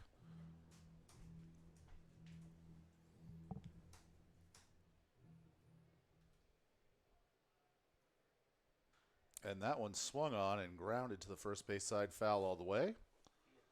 New ball from Murphy to Getz. And we'll step in for another 2-2 pitch here with 1 out.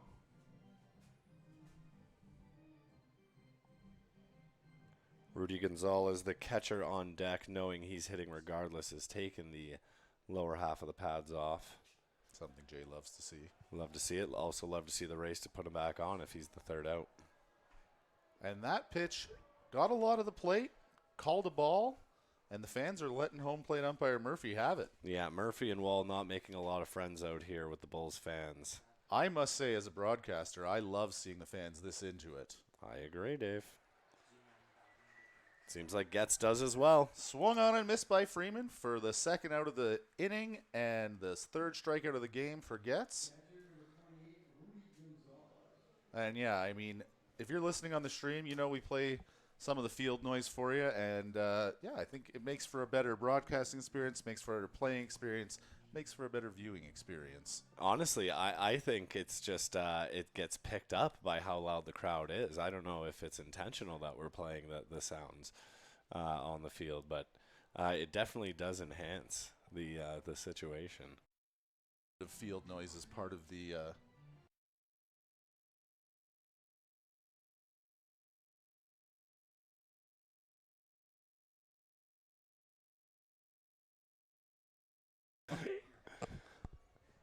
Pardon me, I've just been informed by our producer we don't have field noise for this game. But Dave, I was thinking if it isn't on this game, go back and watch one of the other ones or watch one later in the season, because it definitely does enhance the experience as well. But great job by Clayton to let us know that before we put our foot too far into our mouth. Yes. Thank you, Clayton. Always looking out Always for us. there for us, yeah. And it's 0-2 here now on Gonzalez. Getz is cruising in this inning. Really is, Dave. Yeah, now up to 61 pitches on the day. He's in a good position. Been 0-2 a lot of counts. That one's flown out to right field, trailing foul out of play. Yeah, into a very packed Timber Tech Terrace over there. Yeah, Timber Tech Terrace is well filled. The picnic tables are well filled. Even the bleachers out there in right field. Yeah, we've got a lot of young little leaguers out in full uniform as well. Yep. Yeah, a lot of teams maybe doing their year-end parties or year-beginning parties, or just telling the boys to show pride in the jerseys. Another 0-2 pitch by Getz is swung and missed, and that's the third strikeout. Getz strikes out the side here in the top of the fourth, and we'll be back soon with the Bulls batting. You're watching Lethbridge Bulls baseball on Flow Sports. By the Bulls dugout, and is it time for a little baseball talk? It sure is, Brian. It is time for the Brown Social House almost mid-game report, joined by bench coach Miles Fletcher. Miles, I'll tell you what, you're in tough again tonight with these berries. It's death by 1,000 cuts, as we found out last night. You're hanging in tonight so far. Thoughts on the game? Hey, so far so good. We talked to the boys. We said bounce back, come out fighting today, and here we go. Now, we have 7 players heading to the All-Star game tomorrow in Okotoks, which is great for them, but also good for the rest of the guys. It's not often you get a day off, so you're going to enjoy that tomorrow. Yeah, absolutely. I mean, the break couldn't come at a better time heading into the home stretch here. I'm really proud of our 7 guys getting to represent the Bulls tomorrow. Awesome. Thanks, Miles. Thanks for your time. Good luck tonight. And before I go, how about we give them a big send-off? We've got Bernie Sakaris, Brennan McTavish, Jack Kaliski, Brett Gett, Carter Clairhout, Levi Abbott, and Maxim Marakovich. They're all going to the All-Star game, and we know they're going to enjoy it, and we know they're going to do Lethbridge proud. Good luck. Have fun tomorrow, boys.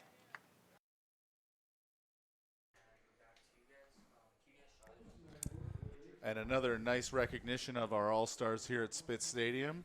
A reminder to the fans watching, if you don't have plans tomorrow night and you're near the Okotoks area, you can check out the ball game from Spitz Stadium. Home Run Derby goes at 5, ball game at 7:05, and you can, of course, catch it on Flow Sports as well. Mm-hmm. Yeah, we always talk about it when the dogs come up, Dave. One of the nicer facilities in the WCBL. Yeah. So, yeah, if you ever get the opportunity to go watch a game, whether it be tomorrow or later in the season, would highly recommend. You know who else is an all-star this year? Producer Clayton. He's going to be there producing some of the pregame shows. Oh. Yeah. Got a nice little nod as well. We do always say we're working with the best. Yeah. Hopefully we can become all-stars one of these days. First pitch from Whitney to Andrzejczyk is swung on and missed for strike 1 here, and the bottom of the fourth is underway in a 2-2 ball game. Andrzejczyk had the infield single in his last at-bat and later scored the first run for the Bulls. Takes for strike 2 here. Quickly down 0-2.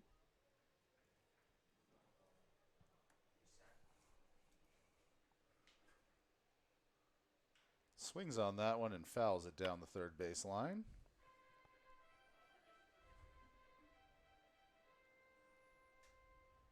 What's Andrzejczyk's average up to on the season, Dave? 285. 285. 1 home run, 15 RBI. Yeah, not a guy that... he's not lighting up the stat sheet offensively, but he's a solid citizen at the plate and a great defender. That's what I was going to say, Dave. A guy that can sometimes turn over or keep the lineup going, but definitely more of a defensive threat. He flies that one out to left field. Handled easily by Freeman for the first out of the inning. And that will bring up Will Turner here, the third baseman. He had a big bomb the last time up. Yes, he did, Dave. Off the top of the scoreboard in left, and he'd love to do some more damage here.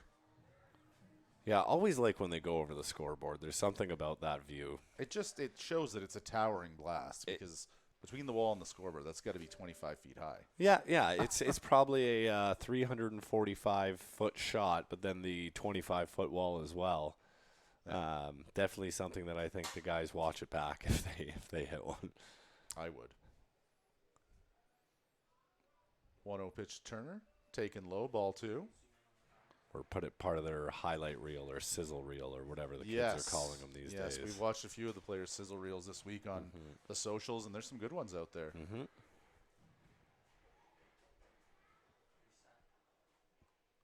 2-0 pitch to Turner. Swung on and grounded weakly towards the pitcher. Whitney grabs it, tosses over to first, and they get them by a couple of steps there for the second out of the inning. Yeah, good job by Whitney to field that. It's a play you work on in practice. It's a play the pitchers work on in spring training all the way through. But when it's done right, it looks extremely casual and confident like that one did. Oh, yeah, and a heads-up play for him, really, because he was turned in the other direction after he finished his wind-up, recovered quickly to get the ground ball and get to first. Blanchard up to bat now. He's 0 for 1 on the day. And first pitch from Whitney misses low for a ball. So he's ahead 1-0 here early on with 2 outs in the bottom of the fourth. Game still tied 2-2 here between the Bulls and the Berries at Spitz Stadium. Yeah, Blanchard's last at bat, Dave, he was up 3-0, took 3-0, and then ended up being a strikeout victim. He pops that one into foul territory on the first base side. Menard and Murdoch give chase. Neither can get to it, so he's still alive here, 1-1.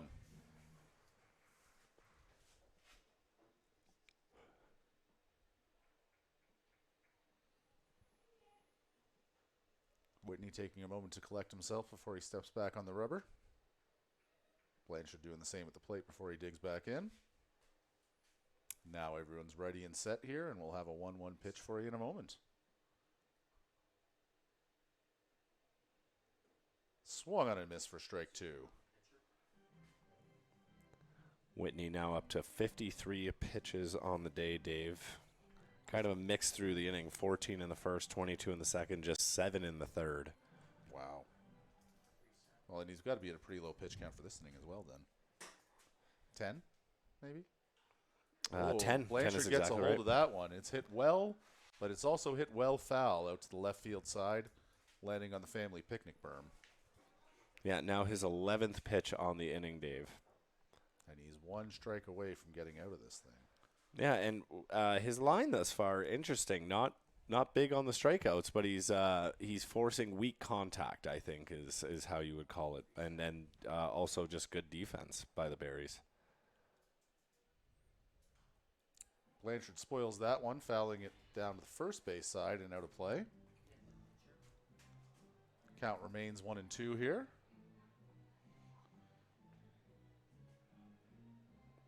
And this at bat and this game turning into a pretty good battle between two great teams.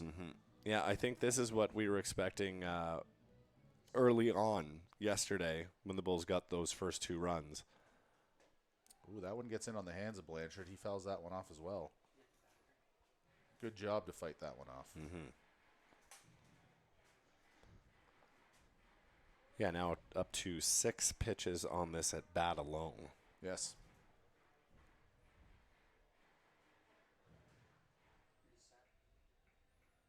And another 1-2 pitch to Blanchard. And that one's grounded to second base. Picked up on a couple of hops by Westland over Menard and catches Blanchard by a couple of steps here to end the 4th inning. As we head to the 5th, it's the Berries 2, the Bulls 2. You're watching Lethbridge Bulls baseball on Flow Sports.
Hey baseball fans, make sure to stay up to date with your favorite teams across the league by subscribing to the WCBL YouTube channel right now. We have tons of free coverage for you over there, including daily highlights, full archived game broadcasts, daily game day previews, plus 2 weekly shows including the WCBL Report with myself and Joe McFarland every Wednesday, and also the WCBL Game of the Week pregame show leading right up to game time every Thursday night. It's all in one spot, the WCBL YouTube channel. Subscribe today.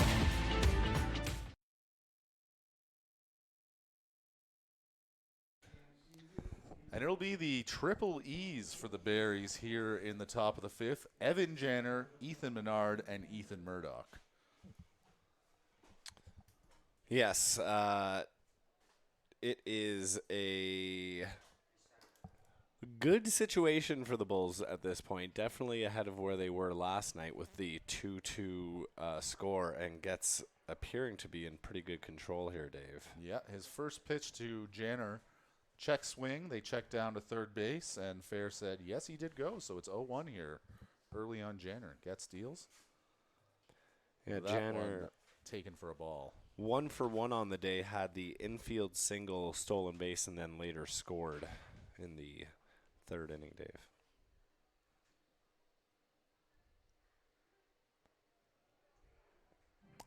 Taken for a strike, so 1-2 now.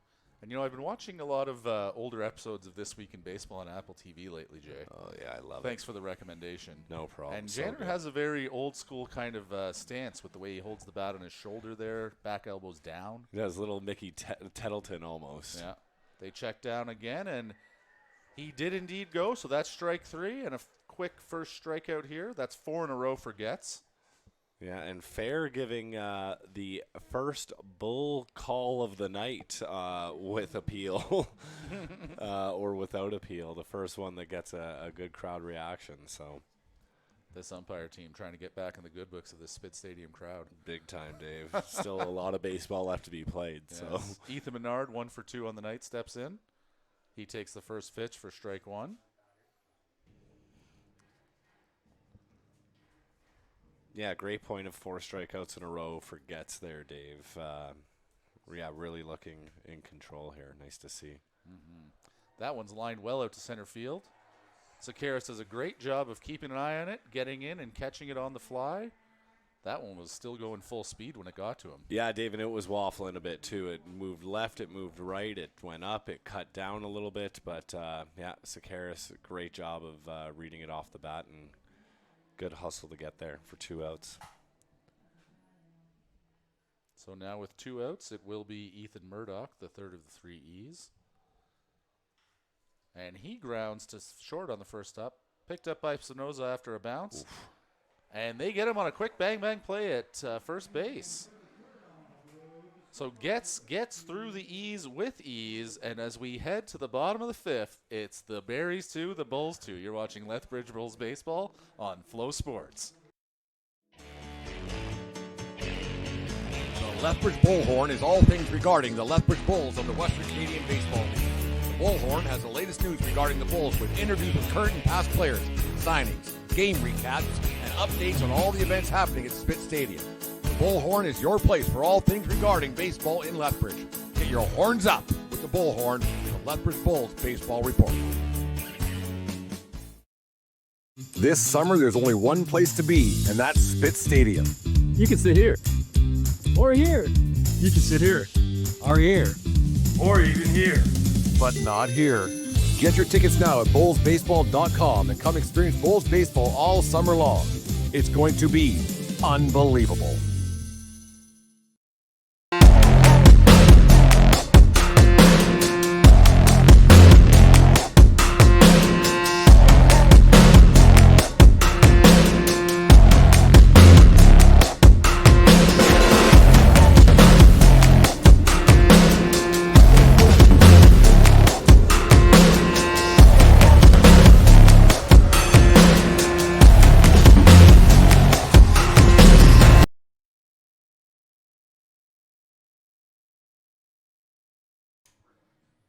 And we are back with the bottom of the 5th. It's going to be Bufford, Spinoza, Sakaris, 8-9-1 here for the Bulls in the bottom of the 5th.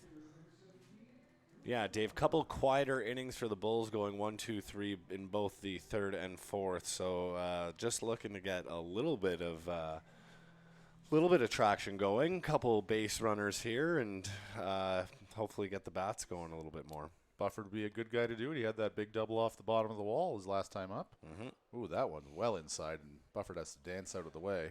Seems like Whitney remembers the double off the wall as well. So it would seem.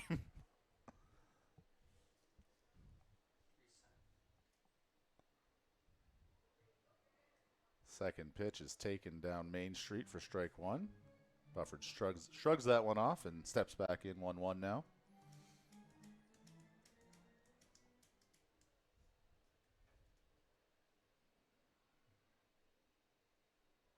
That Lex pitch bounces about 3 feet in front of the plate, gets all the way to the backstop.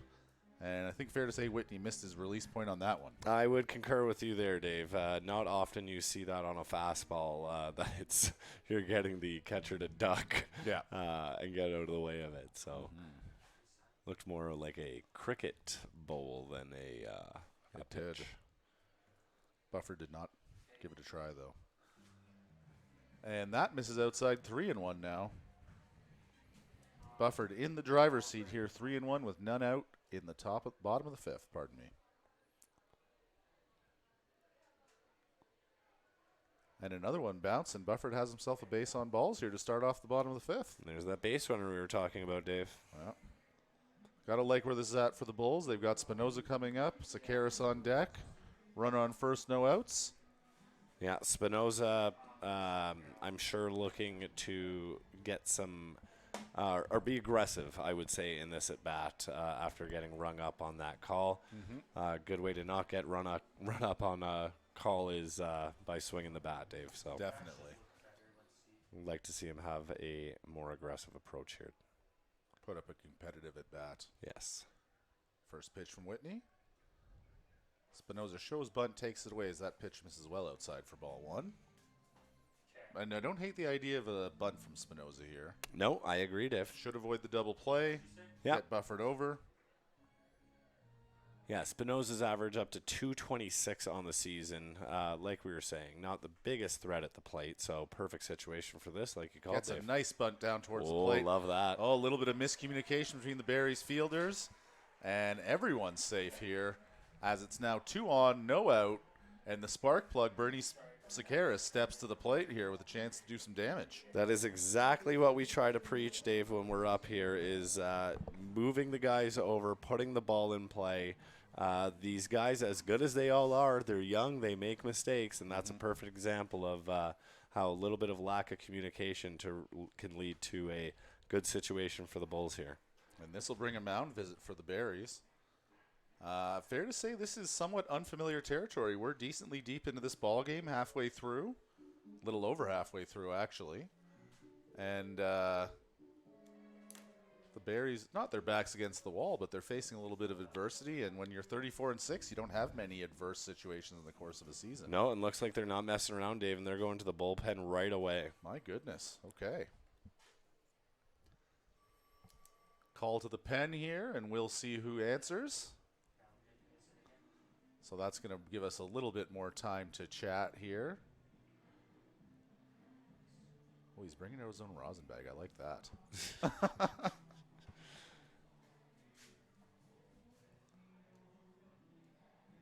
Number 32 for the Saskatoon Barries, going to be a right-hander coming into the game, Dave. His name is Robert, do not call me Bobby, Bonilla. Love that. Any relation, do we think? Don't think so. He is from the West Texas town of El Paso. He's a senior, and this is going to be his 6th appearance of the year. Normally a starter, so interesting timing to see him come out of the pen now. But he's 2-0 in 5 starts, 19 innings pitched, 18 strikeouts, 4 walks, and a 3.31 ERA. Well, I think it's a lot like you said, Dave. This isn't a situation they're in a lot. They don't want this one to get away from them. And maybe there is something with the All-Star break coming up. I know it's not a long break, but maybe there are some rotation realignments that are going to be happening as well. So why That not could throw be. him in if he's a guy that can hold these Bulls at bay. But regardless, happy Robert Bonilla Day to you. Thank you. I think it was a couple weeks ago, but if this Robert Bonilla gets any royalties from Bobby Bonilla, then he's probably doing pretty well for himself. They took the bus, so we don't know what kind of car he drove here today. Maybe that's how he was able to bring out his own rosin bag, though. Perhaps. And Bonilla is warm, and we're going to reset here. So to set the scene for it, it is Bufford at second, Sakaris on first after a beautiful bunt. Spinoza on first after a beautiful bunt, and Bernie Sakaris up to the plate here.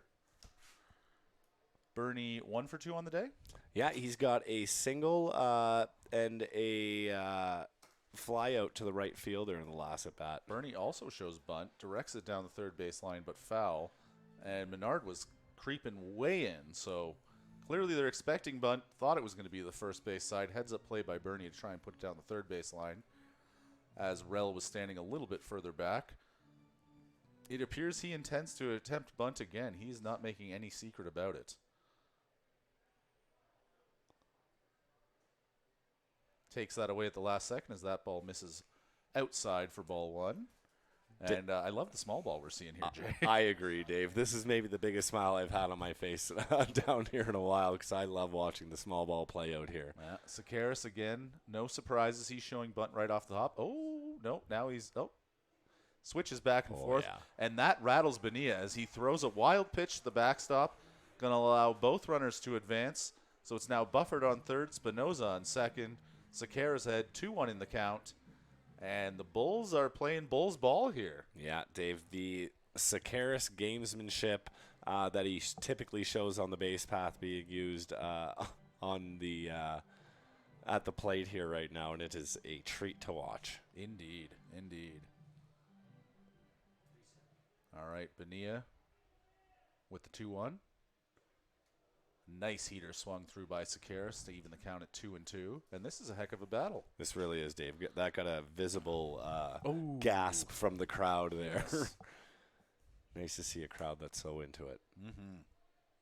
And why wouldn't you engage? A 2-2 game in the fifth inning? This is what you want. Against the top team in the league, absolutely. Mm-hmm. Last day before the All-Star break, too. Mm-hmm.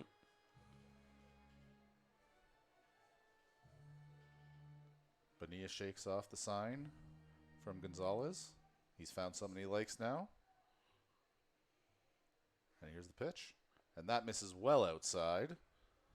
Looked like they were planning that one. Thought they might catch Sakaris over eager, but that doesn't often happen to Bernie. No, he is a patient ball player at the plate, Dave. Mm-hmm. And as you see him warm up here, shortens up the swing, or chokes up on the battle even a little bit for the warm-up swing. Mm-hmm. I don't think he's going to do it for the real swing, but I think that's his swing idea. He's just trying to put wood on the ball, get it out there, and good things will happen for him. And that one misses low. Yeah. Sakaris with his signature quick drop of the bat and leg pad takeoff. But the bases are loaded now here for Lee Matsuzaki. Still none out here in the bottom of the fifth. And this is an exciting moment for this crowd and this Bulls team.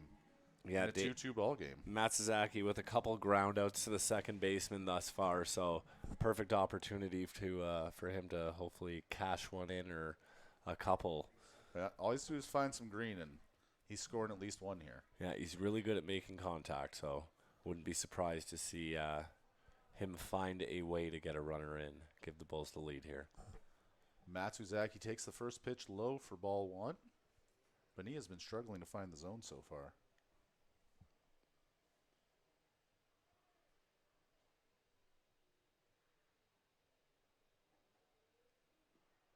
Second pitch does find the zone. It's swung on and missed by Matsuzaki. Counts now 1-1. Big cut there by Lee. He wants to do some damage. Yeah. Why wouldn't you?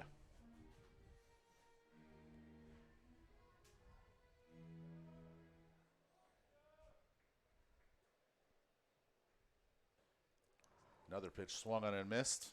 He'll have to shorten that swing up now that he's down 1-2 here in the at-bat. Yeah, this is typically where we see the best of Matsuzaki is with 2 strikes against him.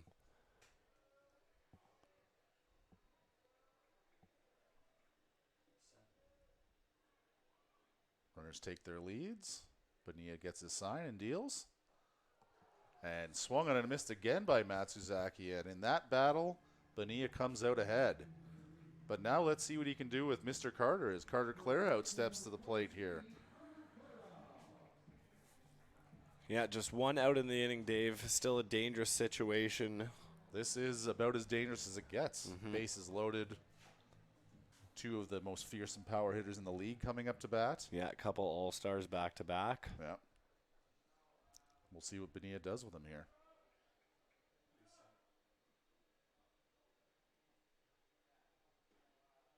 That first pitch taken by Carter for a strike. 0-1 here.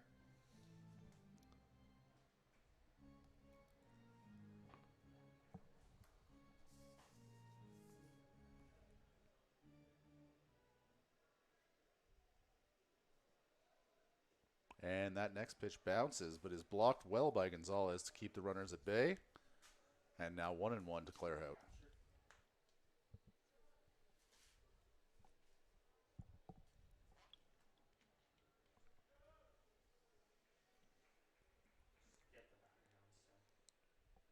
Clairhout takes his time digging in. Murphy now indicates that it is time for Bonilla to make a pitch. He delivers. Bounces another one, so ball 2. Good job by Gonzalez to block that one there. Yeah, very good job.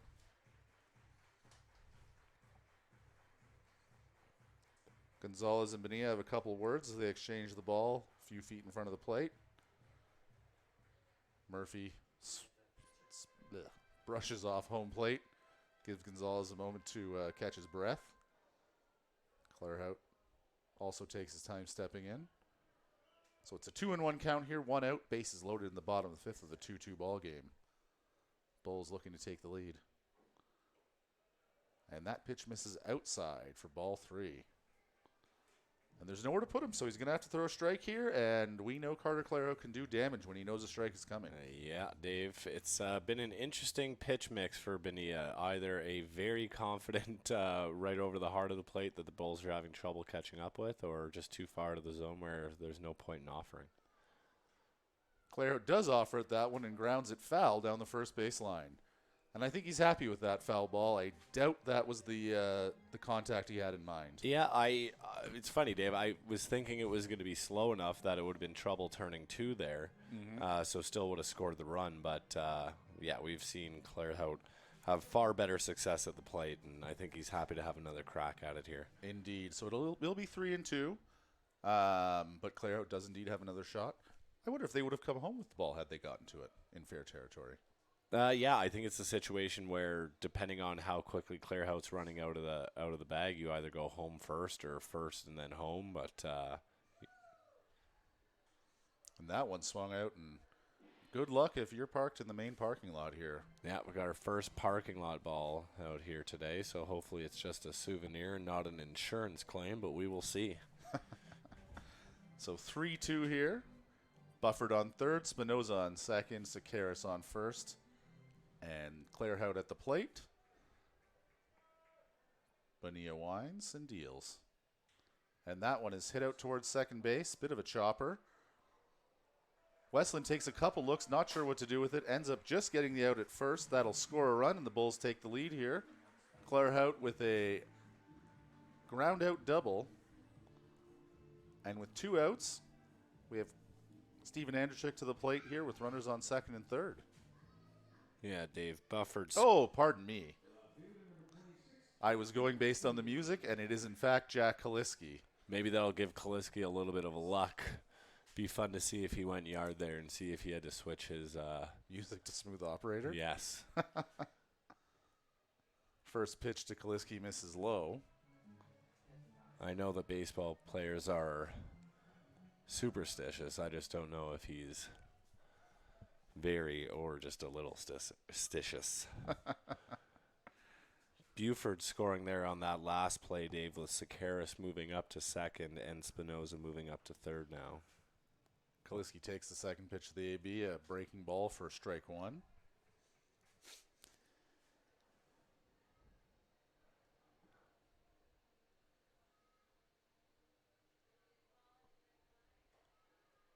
next one's a fastball, also taken for strike one, or strike two.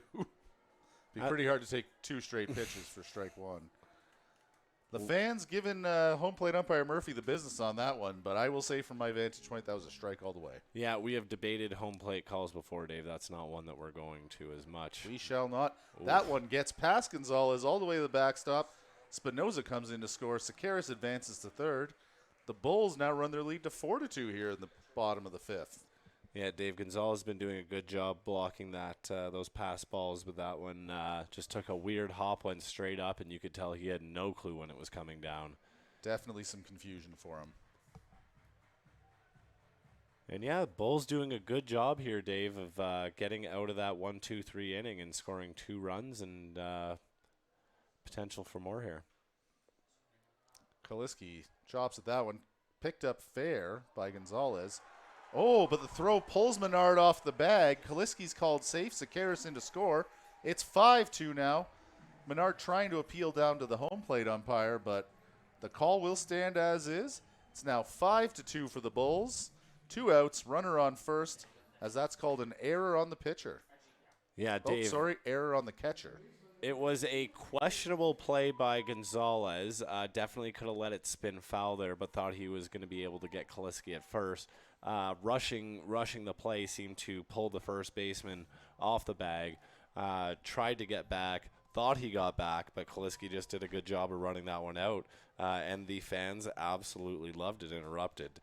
Mm-hmm. Wall getting his first reaction on the positive side for a call from the crowd as well. So unless he's trying to make a lot of enemies here, I think the call is going to stand, Dave. Yes, and they do confer. The call does indeed stand.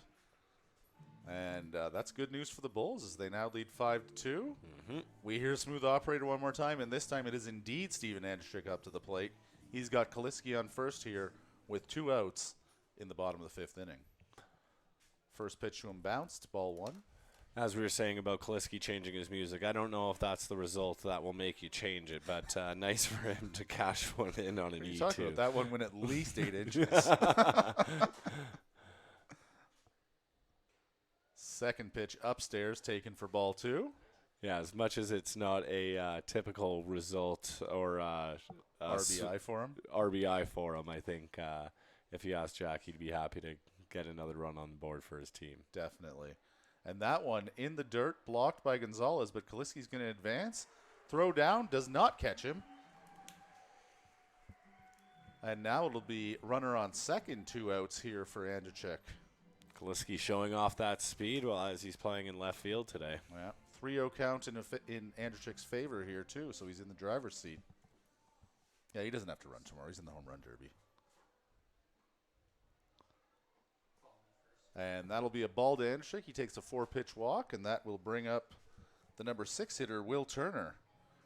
Had a home run in the 2nd inning and grounded out to the pitcher his last time up. He'll look to do more of the first result this time around. Mm-hmm. That'll bring our second mound visit of the inning. I think this is going to be another call to the pen, Dave. Do ya? Yeah, I think he's 26 pitches in. Hasn't had the best result, 3 runs thus far, and yeah, hasn't shown the best control as much as he's made some Bulls look uncomfortable on some swings. Mm-hmm. I liked where Whitney was at a little bit better for the Berries. Yeah, I think if they could go back in time, they would have let Whitney ride that one out. Mm-hmm. I know I sure would. Mm-hmm. Doesn't look like another pitcher's coming out, but Murphy is coming out from behind the plate to break up the sewing circle on the mound. Perhaps they're discussing what gifts they're going to bring to Mitch Grisbrook's wedding tomorrow. Oh, potentially. Yeah, I haven't seen the Grisbrooks yet walking around. No. Not sure if they ended up making it out yet. But I'm sure they'd like to, as being pitchers and catchers, and they're seeing a bit of a performance by Getz today. First pitch, Turner misses outside for a ball, so he's ahead early 1-0 here. He's got runners on first and second with 2 outs. Bulls lead 5-2 here in the bottom of the 5th inning. That second pitch swung on and fouled back into the backstop. made a couple of the fans move. Yeah, a lot of them having the conversation that we typically have about how you forget about the net until it needs to be there, and then you're very thankful for it. The 1-1 pitch. Misses outside for a ball. Bonilla continues to struggle to find the zone.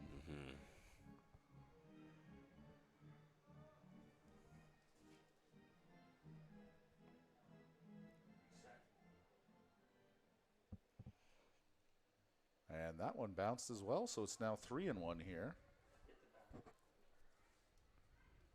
Turner looking over to third base for a sign.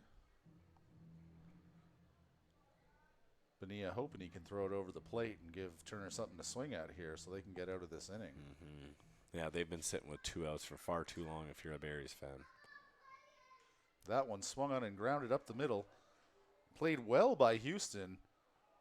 And he makes a nice throw from shallow center field to catch Turner for the 3rd out of the inning. But the Bulls score 3 there, and as we head to the 6th, it's the Lethbridge Bulls 5, the Saskatoon Berries 2. You're watching Lethbridge Bulls baseball on Flow Sports.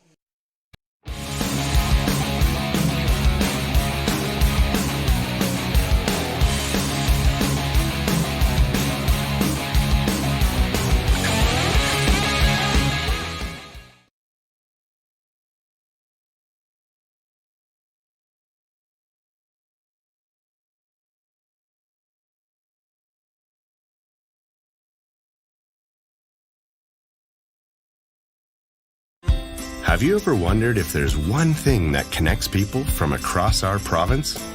Something that connects the coffee shop to the spray park, or the brewery to the rodeo, the campground to the sports field. It's pretty amazing when you think about how it's all connected, because it truly is. And it's all we think about, so you don't have to.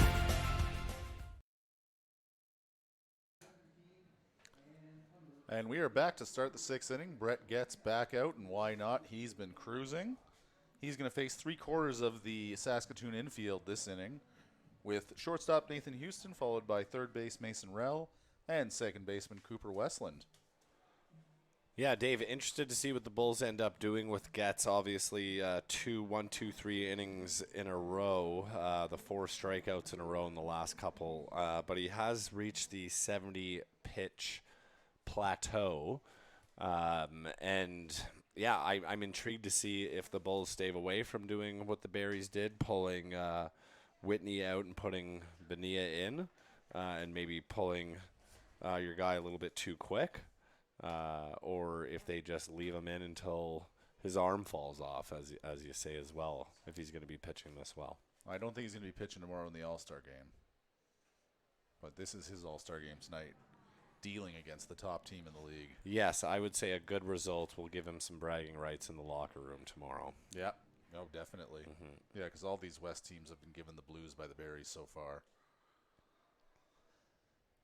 He is down 3-0 quickly here to Houston. And will look to get one over here and stay in this at bat. And yeah, I think really the decision to keep Getz in or not is going to come down to base runners, similar to how it was for Whitney. That's a strike taken by Houston, 3-1 now.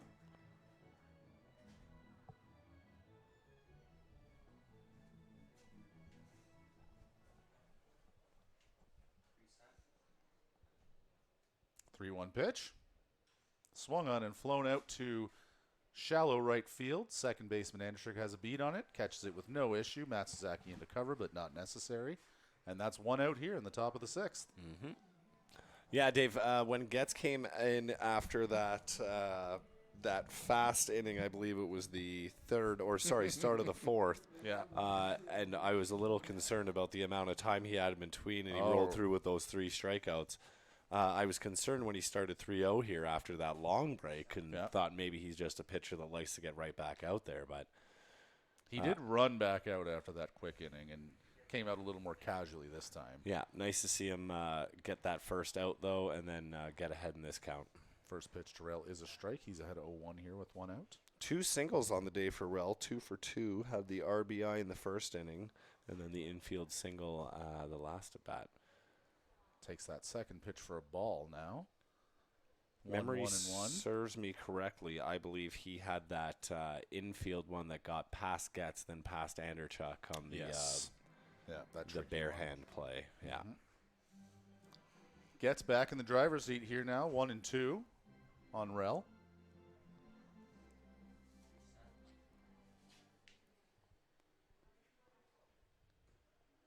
Wastes one outside. 1-2.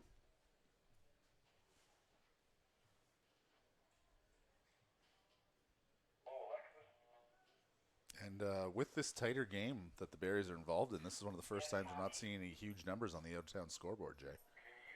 We'll run through that soon. Yeah. Rel grounds it out to shortstop, handled by Spinoza, over to first.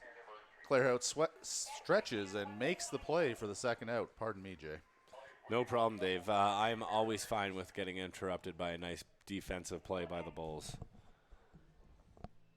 Yeah, typically when we go to that out-of-town scorebook, we see the Berries just hammering on somebody in double digits. So, yeah, you'll be surprised there's some tighter scores here. I'm excited to see who's up and who's down going into the All-Star break. Cooper Westland steps in, shows bunt, and bunts that first one foul. Interesting move, probably trying to catch the Bulls' defense sleeping there.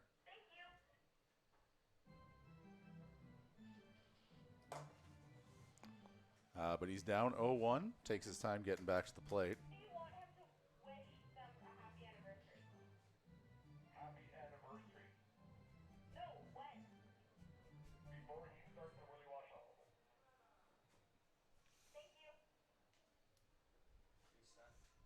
All right, Westland's back in. Getz deals the 0-1 pitch.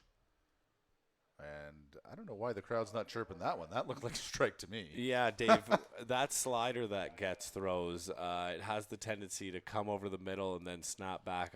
I'm wondering if that's the case, but it looked pretty darn good to me as well. 1-1 pitch. Offered at by Westland. He checks his swing, and that one's also called a ball, so 2-1 now.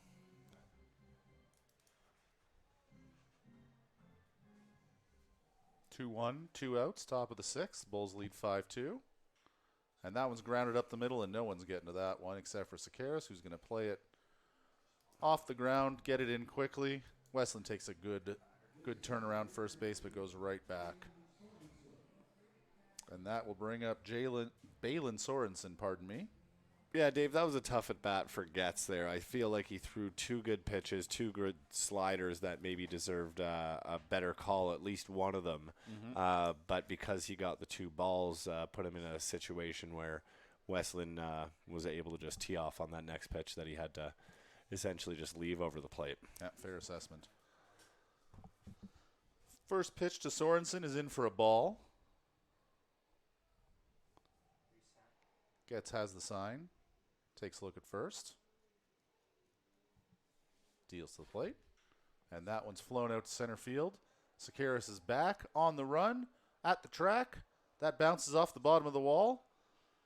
And that's going to bring in one here for the Berries, as it's a double for Sorensen, scoring Westland, and the score now 5-3 in favor of the Bulls here in the top of the sixth inning. Yeah, that was some loud contact there for Sorensen, Dave. That one going 400 in the air right to the base of the center field wall there, and scoring Westland from third.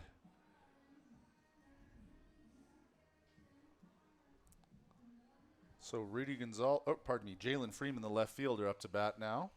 Ryan McDonald will come out for a chat, and will we see a call to the pen? 86 pitches now, Dave. I can see someone taking some warm-ups, too. Yeah, we're midway through the sixth. It's a logical time to change pitchers. It is, but, I mean, Getz has pitched a beauty of a game, and I'd hate to see the ball come out of his hand too early here, Dave. He's had good success against Freeman, Gonzalez, as well as Janner. So I don't know if now's the time. Maybe wait to see if he gives up another runner or another couple runners here. Looks like Ryan McDonald saying it is not the time. Great. And Getz will stay in, try and get through the rest of this inning. And, yeah, I like that call by the Bulls because, like you said, he's had success against Freeman. He's pitched well. And really, that last hit was the first big contact off him in quite some time. Yeah, he's made the next 3 guys strikeout victims today at one point or another. So I think it's a good situation to keep the ball in his hand. First pitch to Freeman is taken for a ball.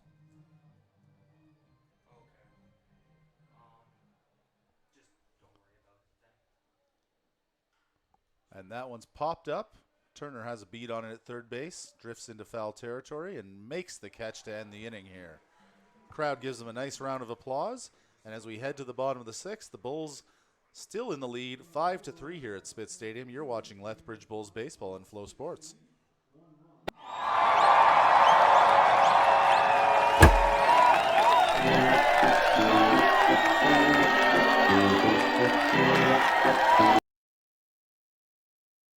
T-Bone is a busy bull these days, so please give him a hand keeping Spitz Stadium clean by using the Ability Resource Center's recycling bins located throughout Spitz Stadium. Ability Resources is the official recycling depot of the Lethbridge Bulls and Spitz Stadium.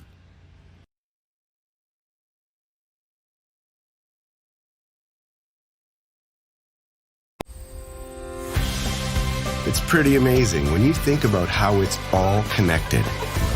Because it truly is. And it's all we think about. So you don't have to.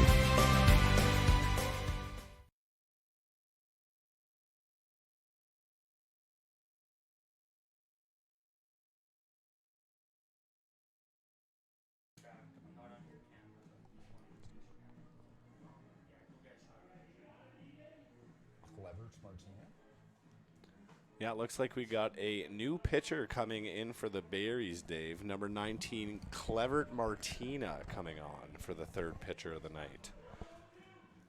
Clevert Martina, a native of Kanga, Curacao, and a senior at Eastern New Mexico University. This will be his 14th appearance of the season, so they go to him often. No record posted, 0-0, but he's got 2 saves, 21 and a third inning pitched, 19 strikeouts against 6 balls, and a 2.95 ERA. Yeah, he seems like the guy that they usually bring the ball to when they brought Bonilla in the last situation, Dave. Yeah. Yeah, we've got a lead. Hold on to it for us for a while. Yeah. Just a solid middle reliever. Yeah. Yeah, and like we continue to say, probably not a situation he's seen himself in a lot, down 2 runs coming into the the 6th inning, Dave. But no, that's fair. Good experience for the young kid, though. Well, if you look at his stats, at least in the last, let's call it 7 appearances, he seems to give up a run every other time. And guess what? He didn't give up a run last time. That sounds good for the Bulls fans, then. That could bode well for these Bulls. They have Dalen Blanchard, Drew Bufford, and J.C. Spinoza, the bottom of the order up this inning. But these guys got the rally started last time. Yeah, Dave, and it was a walk, it was a single, it was a walk, just getting on base. Doesn't always have to be swinging the bat. Just good at bats can go a long way. Definitely. Yeah, the Bulls have done a great job tonight of taking what the pitchers have given them, particularly Bonilla. And now we'll see what Martina has to offer.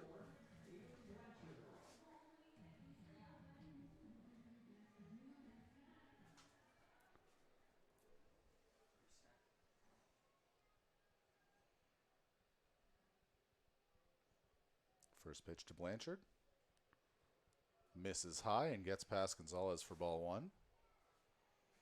Gets past Murphy as well, to the chagrin of some of these Bulls fans. Yeah, Max Marakovich getting a heck of a workout running after these grounders tonight. I wonder what the schedule is on that. Like if you pitch the last game. He did pitch the last game. You're the guy who gets the balls the next game. I think that's the case. Good way to stay loose. I guess so. Stay in the game. Yep. Blanchard ahead here 2-0 as that next one was also missed high for a ball.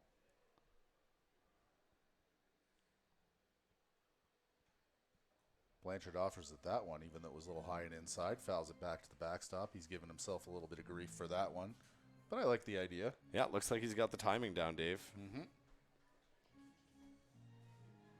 Just needs to lay off the high ones. He likes the high ones. I'd hate to nag him. Oh, and he takes that one for a strike at the knees. So now 2-2 to Blanchard. Martina doing a nice job of mixing locations, mixing speeds a little bit, although he seems to be a fireballer primarily. But like we often say, if you've got that speed and confidence to throw it, makes your breaking pitches look a lot better as well. Indeed it does. He misses outside for 3-2, so a full count now to Blanchard. First batter of the inning here in the bottom of the sixth for the Bulls. They lead 5-3 at Spitz Stadium.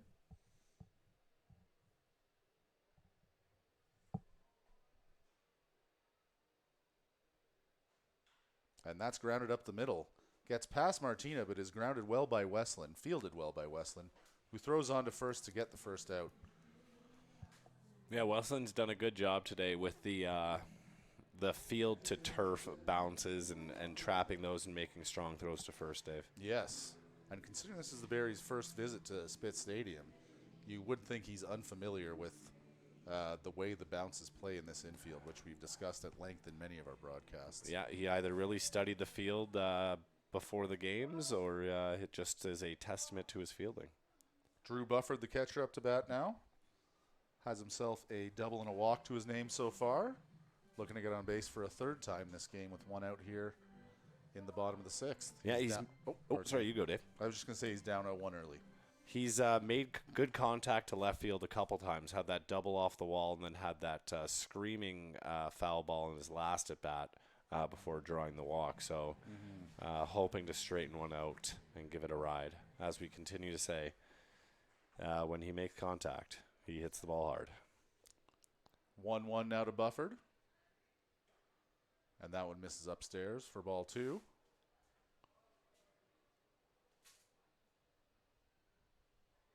So a 2-1 count on Bufford.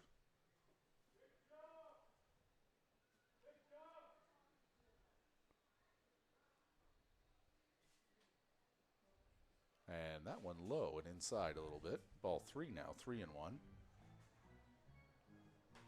Yeah, Dave, I don't want to jinx it halfway through the sixth here, but it looks like this weather might just stave off, and this full house is just going to get to enjoy a beautiful night at the ballpark.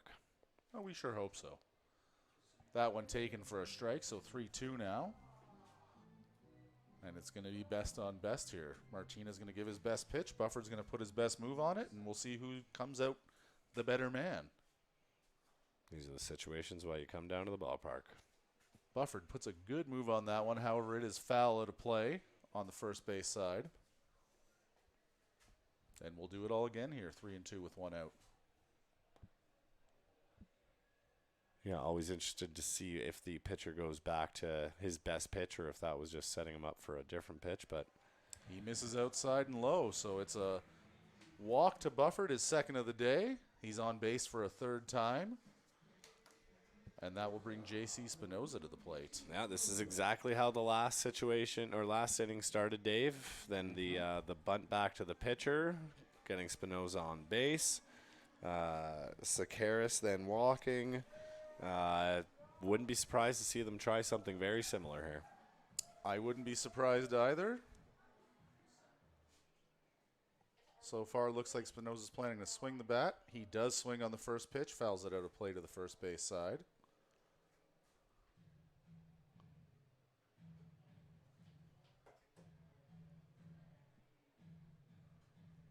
So it's 0-1 to Spinoza with one out here in the bottom of the sixth. Bulls lead 5-3 at Spitz Stadium here.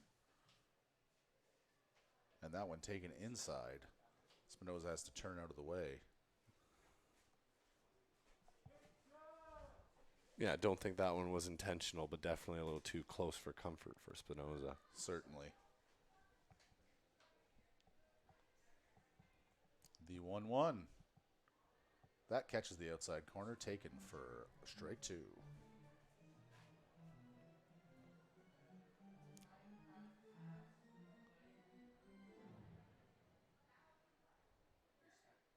And as you're saying last at bat, Spinoza needs to swing it to get good things happening for him. And he does swing, but good things do not happen as he swings through for strike 3. That'll be the second out of the inning for the Bulls. And we'll bring top of the order, Bernie Sakaris to the plate here with one runner on and 2 outs. Yeah, I like Spinoza giving himself a chance at getting a hit there, swinging through a strikeout instead of caught looking the first one. But can't say I entirely agree with the decision to not have him bunt and try to move the runner over. No, that's fair. First pitch taken by Sakaris at the knees for a strike, so he's behind 0-1 here.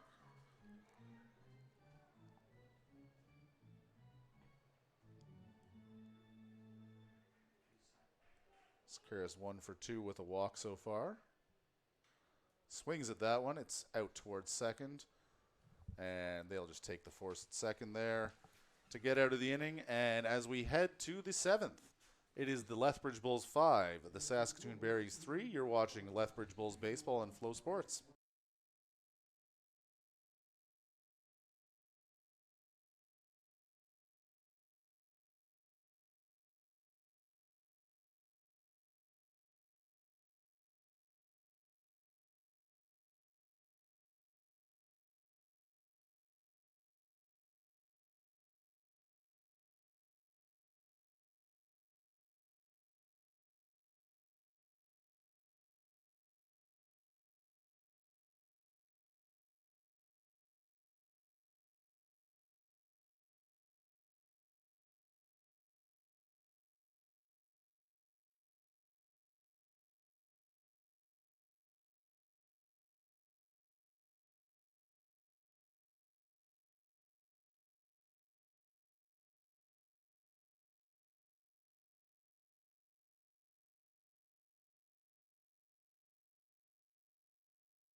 And as we head to the 7th inning, Lucas Hinn in to pitch for the Lethbridge Bulls. This will be his 10th appearance of the season. He's got 9 1/3 innings under his belt so far. Pitched to a 1.92 ERA and has 13 strikeouts against 8 walks. He's going to look to hold the Berries at bay here as we head to the last third of the game. And pretty good start for Getz, AJ. Yeah, like we talked about throughout the game, he did a good job of getting ahead in the count, imposing some weaker ground balls. He had the 5 strikeouts, just the 1 walk. So, yeah, good job of being in control. I think that's a good outing going into the All-Star break for him. Good bragging rights going into the All-Star game locker room for sure. Yes, like you said before, if he can get the W against these Berries, well, he'll be one of 7 people to achieve that so far this season. And 41 games in, that's something to talk about. Yeah, I agree, Dave. Regardless of the outcome, though, I think he has to be happy about leaving the game with his team up 2 runs and putting them in position to win. I would agree. So we've got 8-9-1 here for the Berries. It'll be Gonzalez, Jenner, and Menard to face Hinn here in the 7th inning. The Bulls lead this game 5-3.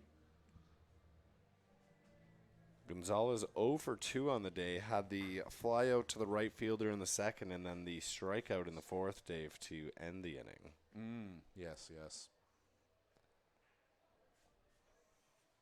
First pitch into him is a ball. And we are off to the races here in the 7th inning.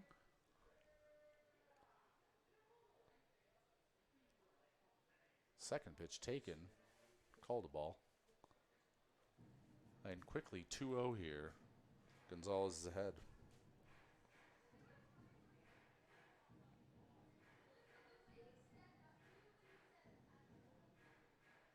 Wind beginning to pick up a little bit, blowing out towards left field. That one's called a strike. Pretty much in the same spot as pitch number 2, but so be it. Bulls will take it. So will I. Seemed a little inside, but yeah, nice for him to get that in his first at bat. And that one's lofted out towards shallow right. Matsuzaki in on it, and he tries to make a sliding stop, but ball just pops out of his glove, so that'll be a single for Gonzalez to start off the 7th inning here, and a tough play. Both Andrzejczyk and Matsuzaki were trying to make a play on it. Feel like they communicated well, but ultimately it was a long run for both of them. Yeah, Dave, definitely a play that both of them have to go for. But you always say I'd love for Matt Suzuki to just call him off, as it's a lot easier to run in on those than run out. Yeah, I'd hate to say that Matt Suzuki didn't catch that because he was maybe too focused on Anderchuk's being in the vicinity when the ball was coming in as well there. So it's 2-0 here quickly to Janner with a runner on first, no outs here in the top of the 7th. Hinn still finding his way here as he starts this appearance for the Bulls.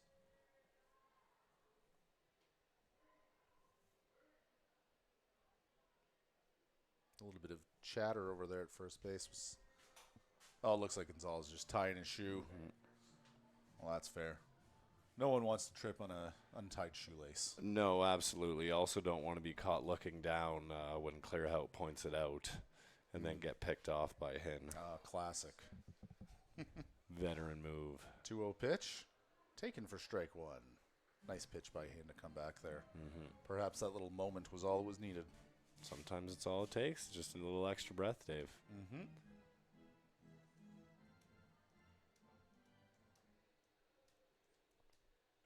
And that one misses well outside. So 3-1 here now on Janner. And Hinn will look to bear down, throw something in the strike zone. Dare Janner to get some wood on the ball and see what happens. Yeah, I always find it interesting watching him pitch because he has more of a sidearm three-quarter. Yeah, thing. kind of a three-quarter. Yeah, not overhand like you see with the Abbotts or the Maxes of the world. So when the release point does struggle, he misses a lot left to right more so than up and down. Gets a nice swing and strike there to retire Janner. And so it'll be one out here, one on. And that will bring the top of the order, Ethan Menard, to the plate. Ethan is 1 for 3 on the day. And there'll be a little strategy talk here on the mound. Likely discussing the possibility of a bunt and also, I think this goes without saying, but how nice a double play would be. I agree, Dave. Yeah, and interesting having Menard, the first baseman, your leadoff guy. Typically you have a guy that's a little bit more of a speed threat. Yes. Starting things off. So. Now, I'm sure it was a little more strategic than that. I doubt Ryan McDonald went out there just to say, hey, guys, wouldn't it be cool if we got a double play here? I agree. I think they're setting up maybe pitch some location, defensive alignment, yeah, etc. Yes. Yeah. But that is the coach's job as well sometimes, just to motivate the guys as well. So. Definitely. Bufford frames up a nice pitch on the outside corner by Hinn, called for a strike. So Hinn is ahead early 1-0 here on Menard. That one swung on and fell directly over our heads. Hope Tyler's doing all right up there.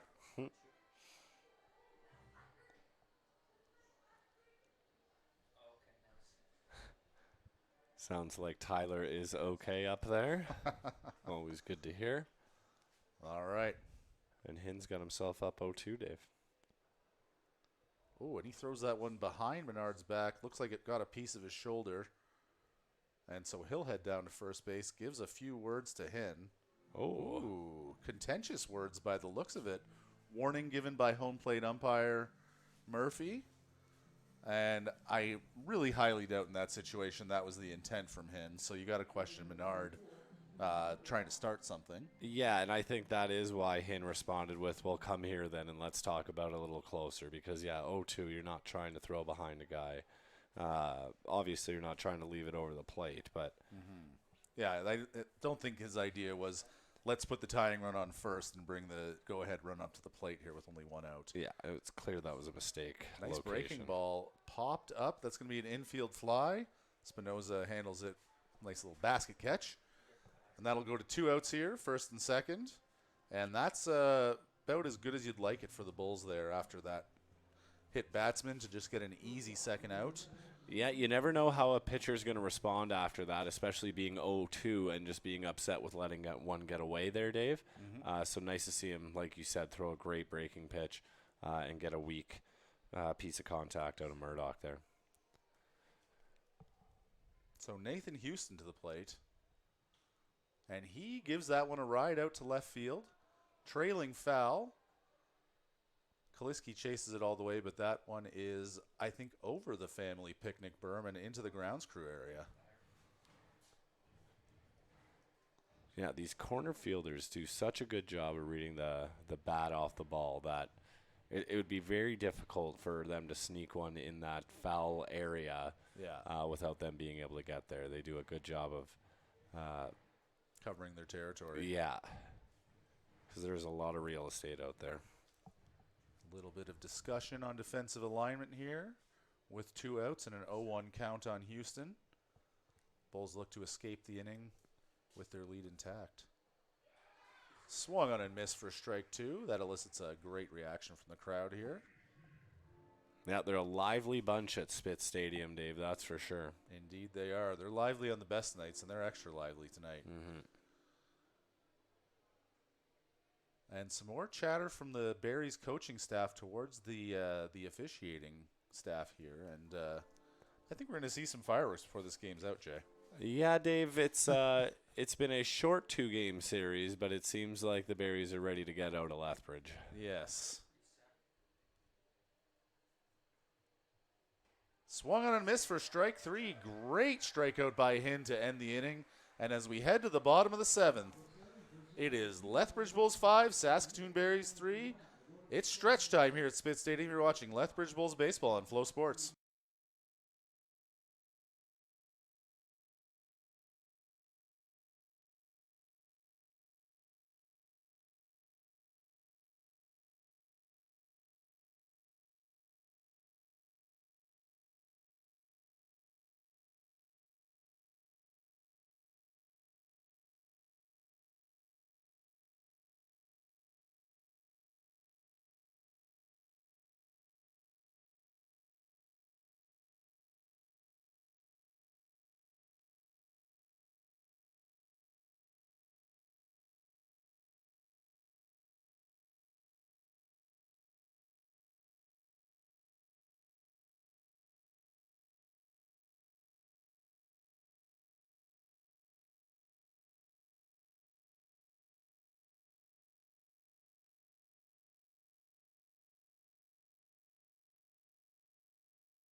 And we are back as the crowd is led in a rousing rendition of Take Me Out to the Ball Game by some fans here, plucked out of the crowd. They start off a little weak, but they're ending off strong. Wouldn't you say, Jay? Yes, Dave. It seems like the any confidence they had when they first got out there left immediately as soon as they were given the mic. They got it back. Yeah. Good to see. The Bulls faithful here at Spitz Stadium helped them through it, much like they do with their Lethbridge Bulls out there. They keep them in a lot of ball games. Good support here. And it'll be another new pitcher here for the Barries in the bottom of the 7th. And we'll tell you what we can about Mr. Laird here in just one moment. Zach Laird. He is a native of Langley, BC, a lefty, senior at Indiana State University, so that means he's a Sycamore. Mm-hmm. And he comes in for his 15th appearance of the season, another guy that I like to go to. 3-0 record, 3 ERA, 1 save, 15 innings pitched, and 22 strikeouts against 10 walks. Yeah, Dave, you're not going to have that kind of record without having options to go to when the games get tight. That is very true. And speaking of tight games, should we take a look at the out-of-town scorebook now? Why not? See where we're at while Zach Laird warms up. All right, so we have got 4 other games going on in the WCBL tonight. In Medicine Hat, Moose Jaw and the Miller Express are tied. Oh, sorry, Moose Jaw and the Mavericks are tied 5-5. In Okotoks, Okotoks lead the Regina Red Sox 4-2. In Swift Current, the 57s lead the Beavers 2-1. And in Sylvan Lake, 1-0 for the Gulls over the Giants. They're playing Fort McMurray up there. Tight games all around the WCBL tonight then, Dave. Indeed. 5-3 here in Lethbridge. the Bulls leading the Berries. It's their turn to hit in the 7th, and they'll start it off with Lee Matsuzaki here. Yeah, he's had a tough day at the plate thus far, Dave, but maybe hitting against a left-hander will give him a different perspective on things. Let's hope so.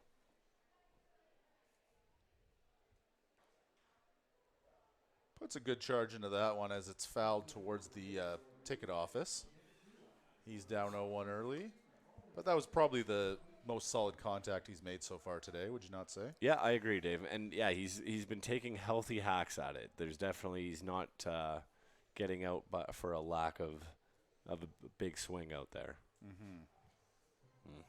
And that one's called a strike, so 0-2 now.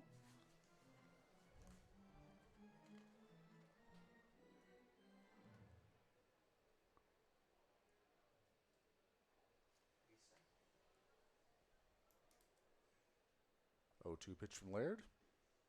That one misses low. Count runs to 1-2. Yeah, Gonzalez tried to frame that one up for him, Dave, but just a touch low below Matsuzaki's knees there. Nice to see Murphy not bring him up. Well, credit to Murphy. He hasn't been giving a lot of questionable 0-2 calls. Yep. Which I think teams appreciate, and probably fans too, because, I mean, we've had our fair share of sketchy calls tonight. You don't like seeing him at the plate on the base pass. It's a little, I guess, easier to swallow. Yeah. Plus, you can argue him. Yeah. I think typically, we all just want a consistent call behind the plate, Dave. It's now 2-2 as Matsuzaki chops that one foul down the first base line. Pitcher and catcher are going to let it go to see if it'll roll fair. It does not. And that ball's called dead. It remains 2-2 here with none out in the bottom of the 7th. Matsuzaki seemed to know right away that one's going to stay foul, but I'm sure when it started rolling back, he was definitely hoping that he was right. A little bit nervous, yeah. Yeah. Yeah, a little late to start hustling down the line at that point. It's a tough look if that comes back, absolutely. All right, there's the 2-2. Waved at, and that one is... I must apologize, fans. I'm a little unclear as to what happened there. So I'm pretty sure what happened, Dave, is it was strike 3, but it was dropped by the catcher. And then went all the way down to the third base Yeah, side. and just got away from him. So Matsuzaki just, heads up, knew that there was going to have to be a throw down to first, and didn't even get to that point with Matsuzaki's speed. So he finds a way to get on base for the first time today, and with Sakaris being the last out of last inning, nice to see Matsuzaki take over that role. So that'll bring Carter Clare out to the plate. He takes the first pitch, bounced at the plate for ball 1. And yes, that was a great heads-up play by Matsuzaki. The way you want to start the inning, obviously strikeout not ideal, but a base runner on, you'll take that anytime. Laird has a look over at first. Turns his attention towards Clarehout, but does a pickoff move. And Laird's got a bit of a unique positioning on the mound, would you not say? Yeah, Dave. It's definitely a little more closed, I want to say, than you would normally see it. Definitely. Shoulders really turned almost towards second base. Checks his swing as that one's called a ball. 2-0 now, pardon me. Yeah, I feel like that would also almost make it even more difficult for the runner on first to pick up a throw over to first base. Yep. Now, I'm curious to see, he really did an exaggerated turn towards home plate before that last pickoff move. I think a player of this caliber wouldn't have such a clear tell, but I'm interested to see if he does that again, if it comes to the pickoff move. Yeah.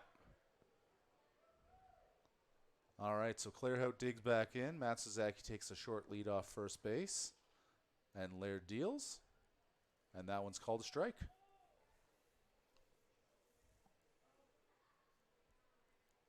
So 2-1 now on Clarehout. Still none out.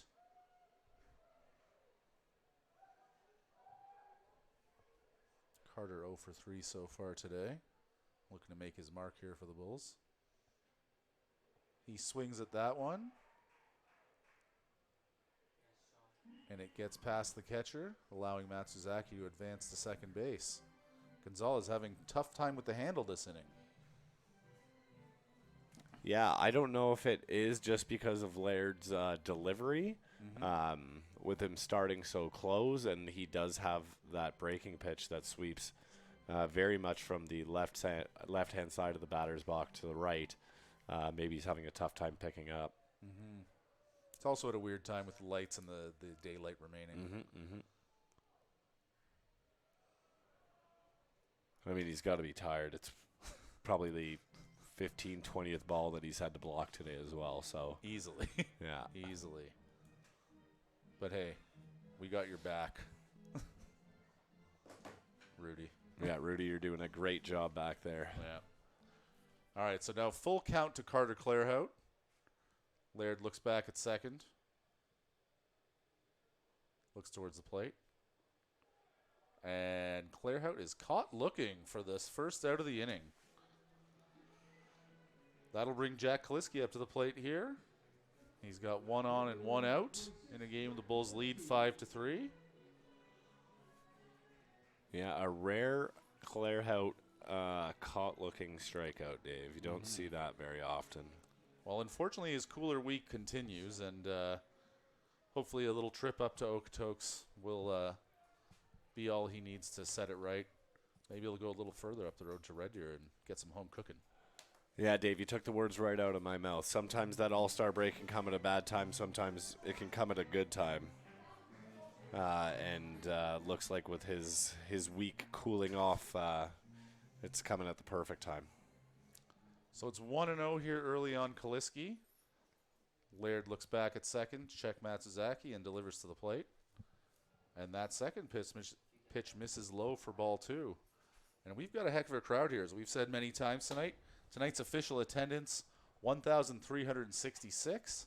That's a great crowd for Spitz Stadium, and it's made for an exciting ball game here. Yeah, great turnout like we've mentioned, and still lots of games left in the season, Dave. So if you are listening, make sure you schedule 1 or 2 or a few to come down and be part of this action. Yeah, we got a doubleheader here Monday. Another one where the Bulls are playing as the road team against the Energy City Cactus Rats.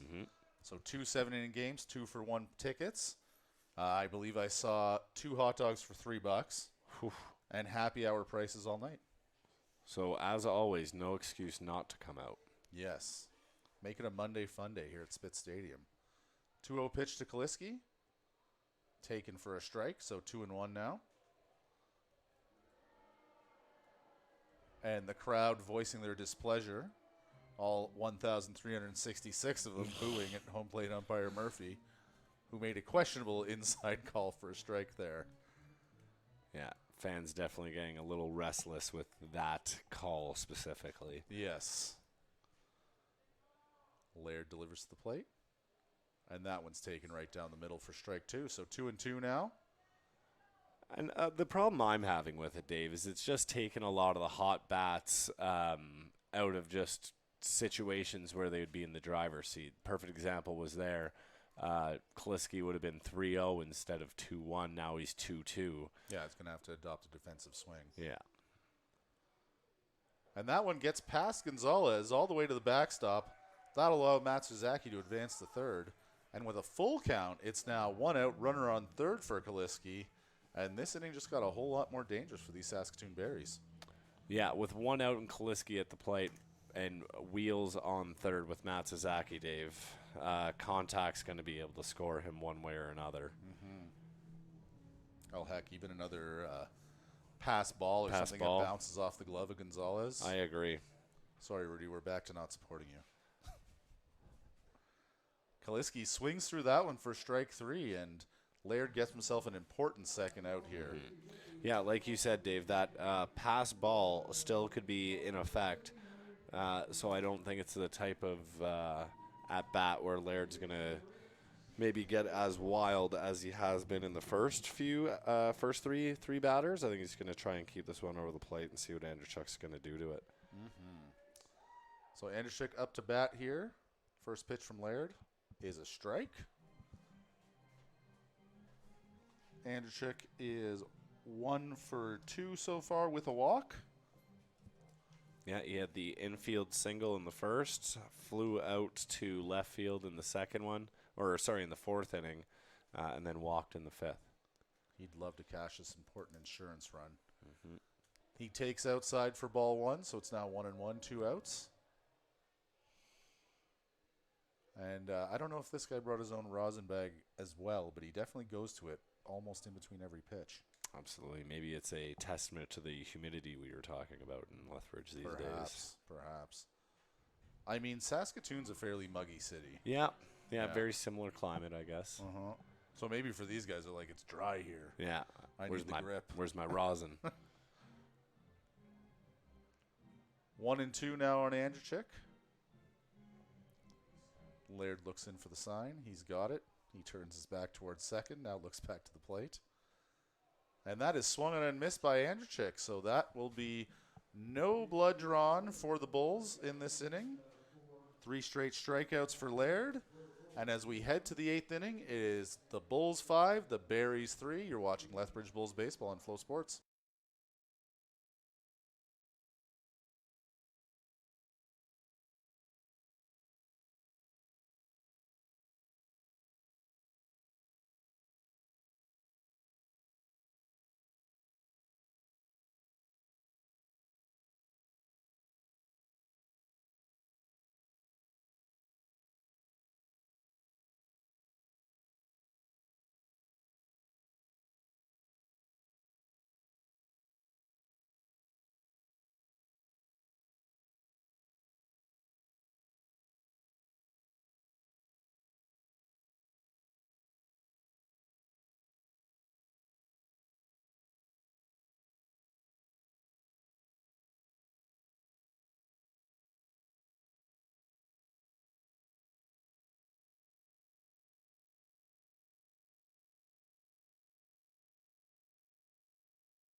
And we're back here in the top of the 8th.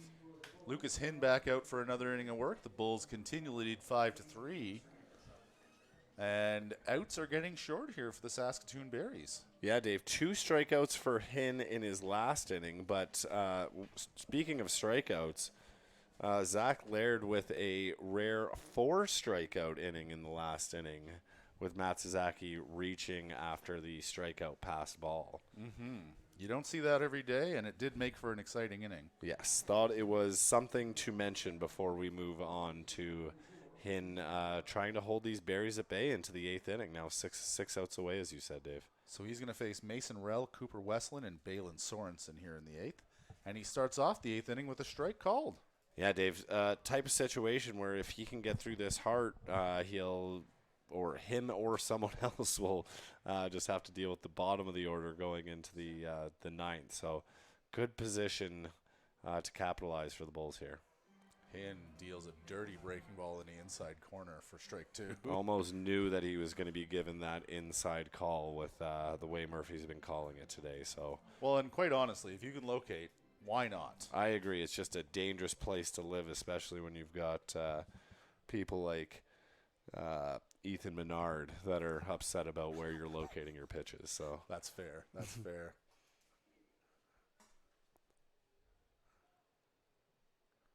All right, now the 1-2. And that one gets past buffered into the backstop. Ball 2. No one on, so no problem.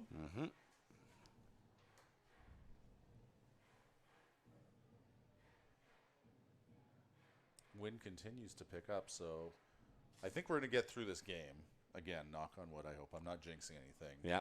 But you may want to bring in your flowers, your patio furniture this evening when you get home. Yeah. Or after you turn off the stream when we're done with the post-game show.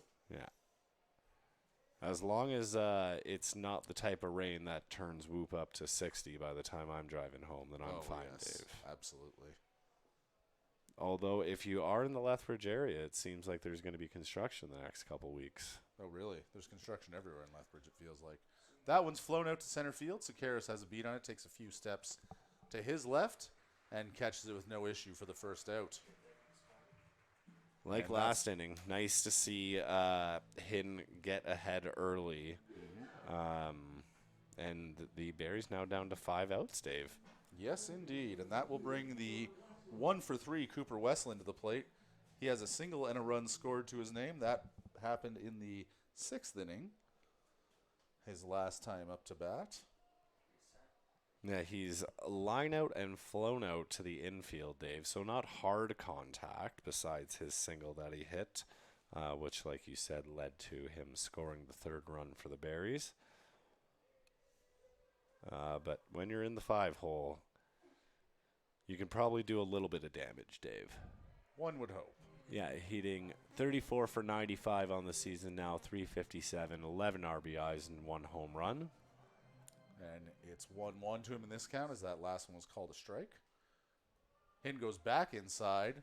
Westland fouls that one off over the backstop. Another Parkside drive ball. Again, not too many balls getting out to the parking lot or onto the street this game.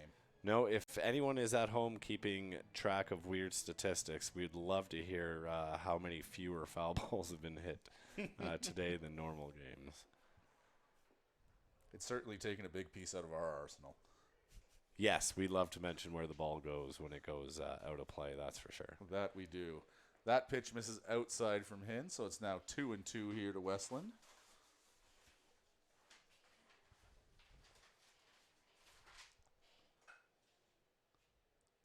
He's got the sign and will deal. And that one's lined out to shortstop. Diving stop by Spinoza. Gets the play over to Clarehout, not in time. Good wheels down the line by Westland to beat out that infield single. Yeah, Dave, like you said, good wheels, hard hit ball, really nice play by Spinoza. He's been playing great out there at shortstop. He really has, yeah.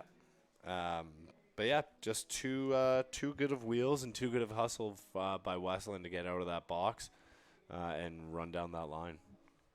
So that will bring Balin Sorensen to the plate. Balin has a walk and a double to his name, also RBI double. Also a strikeout, Dave. So a bit of an up and down day for Sorensen, but not the type of guy that Hinn wants to leave one over the plate here with a 2-run ball game. He does a nice job of getting a first strike on him with a breaking ball there called. Goes inside again and gets him to offer weakly at it. That one was as close to being fair down the third base line as you can get. I think it basically skimmed the line the entire way. Yeah. Ultimately ended up going clearly left of the third base bag and made an easy call for home plate umpire Murphy there. Yeah, and good job by him of calling it right as it went over the bag so there's no confusion in the play. Mm-hmm. So it'll be 0-2 now on Sorensen here. Hinn goes inside again, gets him swinging for strike 3 and the second out of the inning here. Nice round of applause from the crowd here in the grandstand. Yeah, Hinn's 3rd strikeout on the day now, Dave. 22 pitches in. He's looking pretty comfortable out there. Sorry, I thought I saw my wife double fisting in the grandstand. And stolen base attempt. Ooh, great throw by Bufford. The slide almost seemed to rattle Spinoza, and the ball bounced out of his glove. So that'll be a stolen base for Westland. Well, with the mother-in-law in town, Dave, maybe she's taking advantage of having the extra hands around the house, and she's just enjoying the game. Could be. It was beer, though, so more likely that's going to my father-in-law and brother-in-law. Yes, I assume she was just looking out for the company. We try and be good hosts. So it's 1-0 count, runner on second base, 2 outs here in the top of the 8th inning. Hinn deals. And that one's bobbled by Bufford.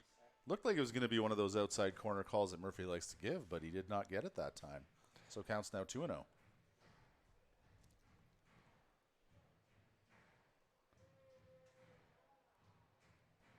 A little bit of chatter between Spinoza and Westland out there at second base. Hinn has a look back towards second, but will deal home. And that is cut on aggressively by Freeman, but missed. So 2-1 count on Freeman here. Yeah, 0 for 3 on the day for Freeman, Dave. Hasn't made the best contact, but like we said, he's done a great job in left field there. Mm-hmm. And he hits that one out towards shallow center field. Spinoza's out, Sakaris is in, but ultimately it's going to be McTavish making the play there. And I must be honest, I didn't even see McTavish come into the game. But McTavish is now in left field for Kaliski. And he records the third out of this top of the 8th inning. And as we head to the bottom of the 8th, it's the Bulls 5, the Berries 3. You're watching Lethbridge Bulls baseball on Flow Sports. Is your family outgrowing your current space? It might be time to move up, and the Shauna Grunninger Group is here to help you find the perfect fit. With years of experience and a deep knowledge of the Lethbridge market, Shauna makes upgrading easy, stress-free, and exciting. Don't wait. Your dream home and more room to grow is just a call away. Let the Shauna Grunninger Group help you relax with RE/MAX Real Estate. The Shauna Grunninger Group with RE/MAX Real Estate Lethbridge is proud to support the Lethbridge Bulls and baseball in southern Alberta. Whether you're buying, selling, or just curious about the market, we'd love to connect and offer a complimentary market evaluation. No pressure, just helpful info. And because we love giving back, we always have Bulls tickets throughout the season. Scan the QR code to get in touch. We'd love to see you at the game.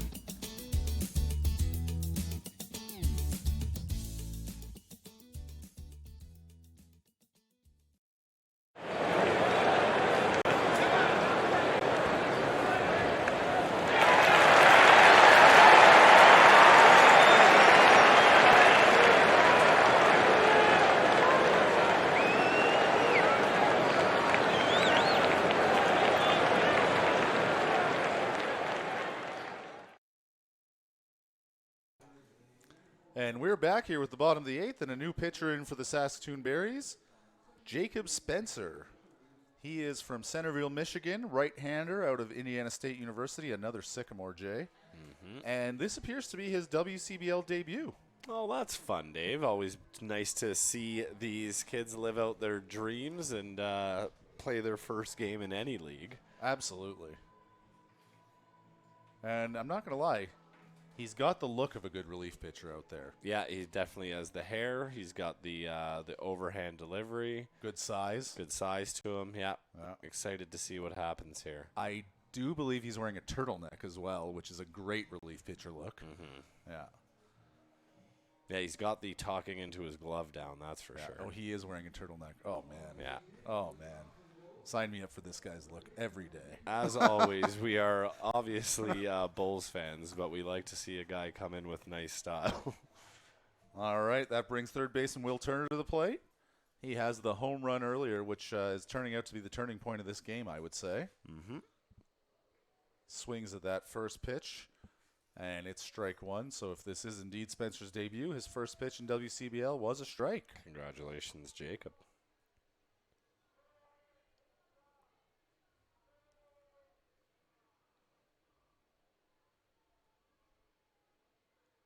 Takes a long look in, but deals. And that one gets past Gonzalez into the backstop. And he's got his first wild pitch as well, Dave. There you go. Got to get those milestones out of the way early. Absolutely. Rock them all up real early. He quickly comes back with this one. That's a strike framed up well by Gonzalez. 1-2. Well, it looks like he has a few good pitches in the repertoire, Dave. A little bit of zip on that fastball. Just always intrigued to see the control on the newer players. That one bounces at the plate for 2-2 now.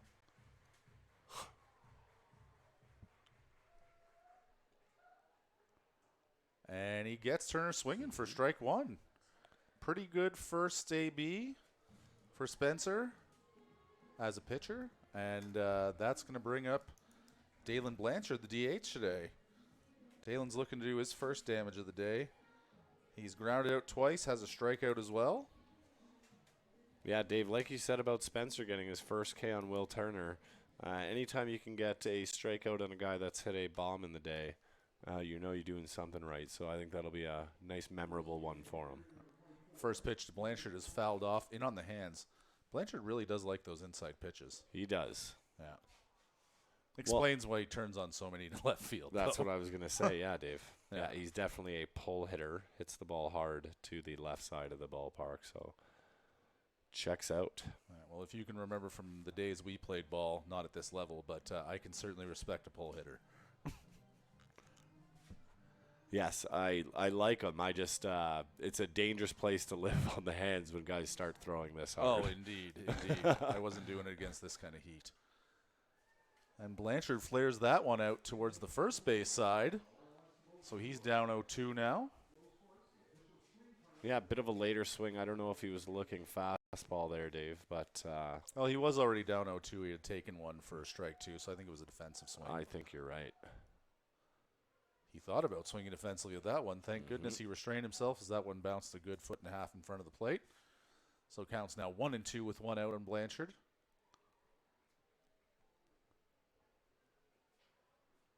Game is 5-3 in the top of the 8th inning here between the Bulls and the Berries.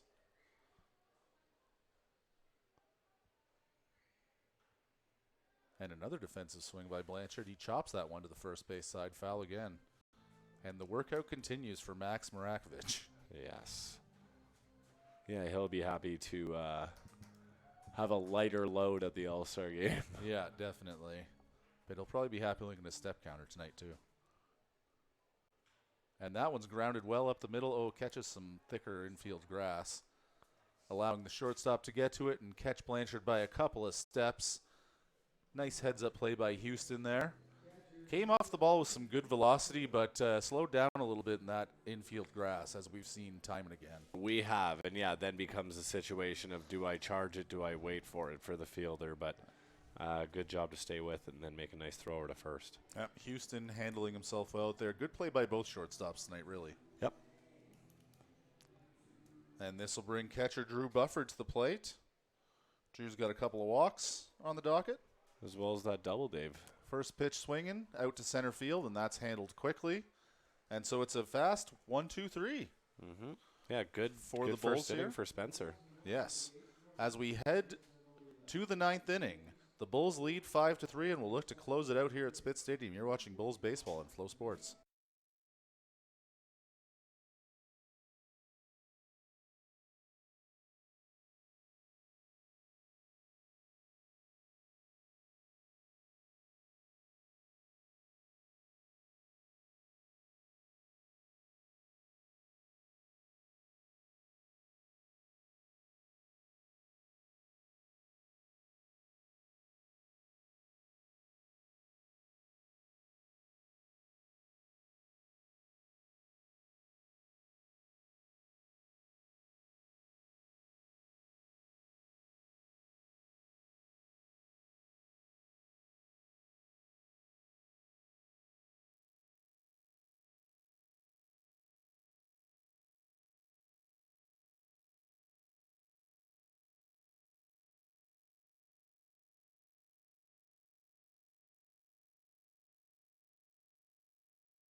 Well, Dave, when the game is on the line, you gotta turn to Gamez. Indeed you do. Donovan Gamez making his 12th appearance of the year, going for his 5th save.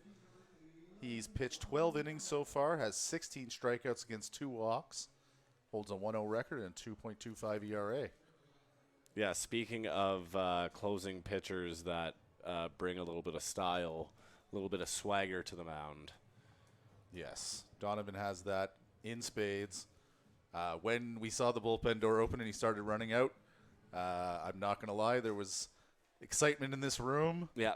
Jay and I discussed once again how sick he is. Yes, visual excitement for these Bulls players. Yeah, so we are ready to go here in a moment in the top of the 9th as the Bulls look to hold on for a win and deliver a rare loss to the Saskatoon Berries. They lead 5-3 here, and it's going to be Gonzalez, Janner, Menard. Yeah, Dave, like we discussed going into the 8th, if they could if Hing could get out of that with quick work, you're setting yourself up at the bottom of the order, and that's exactly what we have with 8, 9, and 1.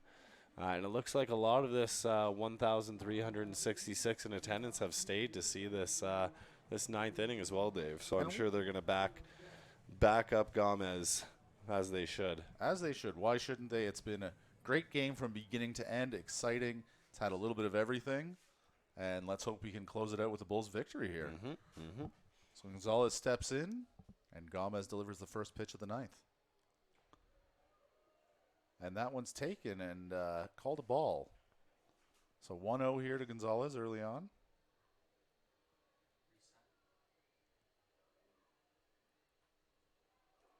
Gonzalez shows bunt, takes it away as that one misses high and outside for ball 2. We've had one game go final, Jay. Swift Current did hold on to beat the Weyburn Beavers 2-1.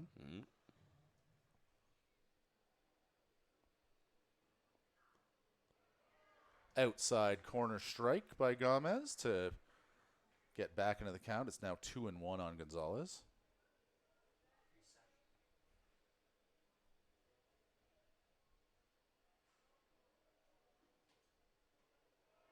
Oh, and he gets one on the other corner now. So 2-2. Sorry, Dave. I'm just noticing that Gonzalez is out, and it looks like Beck is in, who was our player to watch. So they've put the hot bat in against the. And Carter Beck can do nothing against Gomez as he swings through that one for the first out of the inning.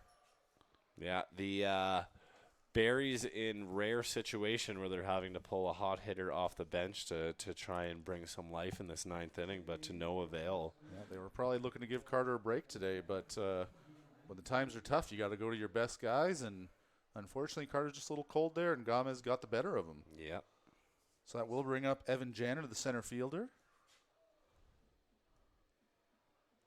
I'm noticing now Janner a switch hitter as well, in addition to his retro batting stance.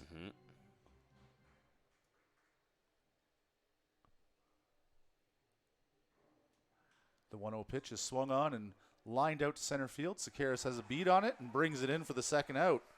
And so now, 2 outs. The Lethbridge Bulls lead by 2. And it'll bring the top of the order to Ethan Menard out. The Bulls are on the verge of a victory here against the Saskatoon Berries and a split in this season series. Yeah, Dave, this is one that they don't want to get too cute with. I think just get this out, get out of here with a split, and head into the All-Star game. First pitch from Gomez. Swung on and missed. Menard out in front of a breaking ball. Fans are into it, clapping along here.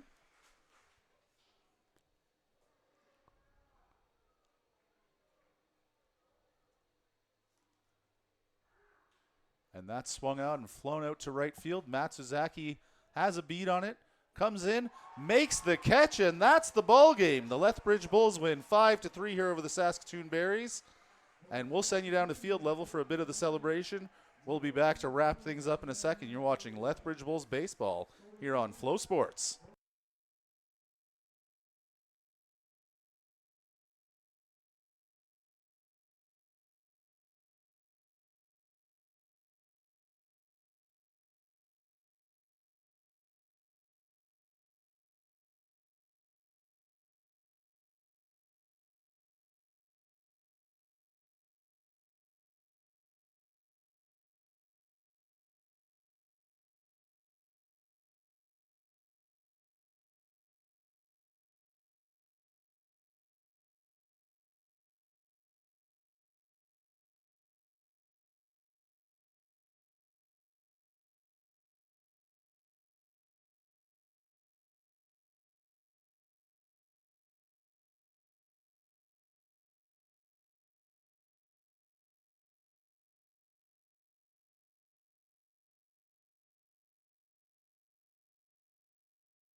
All right, we are back with the quick post-game show. And, Jay, that was a great game for these Lethbridge Bulls. Absolutely. Nice to get that one after the 13-2 loss yesterday and show that they deserve to be atop the leaderboard in this WCBL standings. Indeed, and I think there was some timely offense, there was some great defense, but really it was the pitching that was the story of the game for these Bulls. Yeah, Dave. Getz started it off, gave 6 strong innings, able to hand it over to Hinn, who had a few strikeouts himself, kept the Berries at bay, and then obviously handing it over to Gamez at the end. Fun to watch. On top of the pitching, though, there was that 5th inning where the walks and light hits by Spinoza and Sakaris were really able to cash in 3 runs and get them over that hump as well. Yeah. Yeah. Yeah. Add that to the Turner home run, and you have a recipe for a victory. So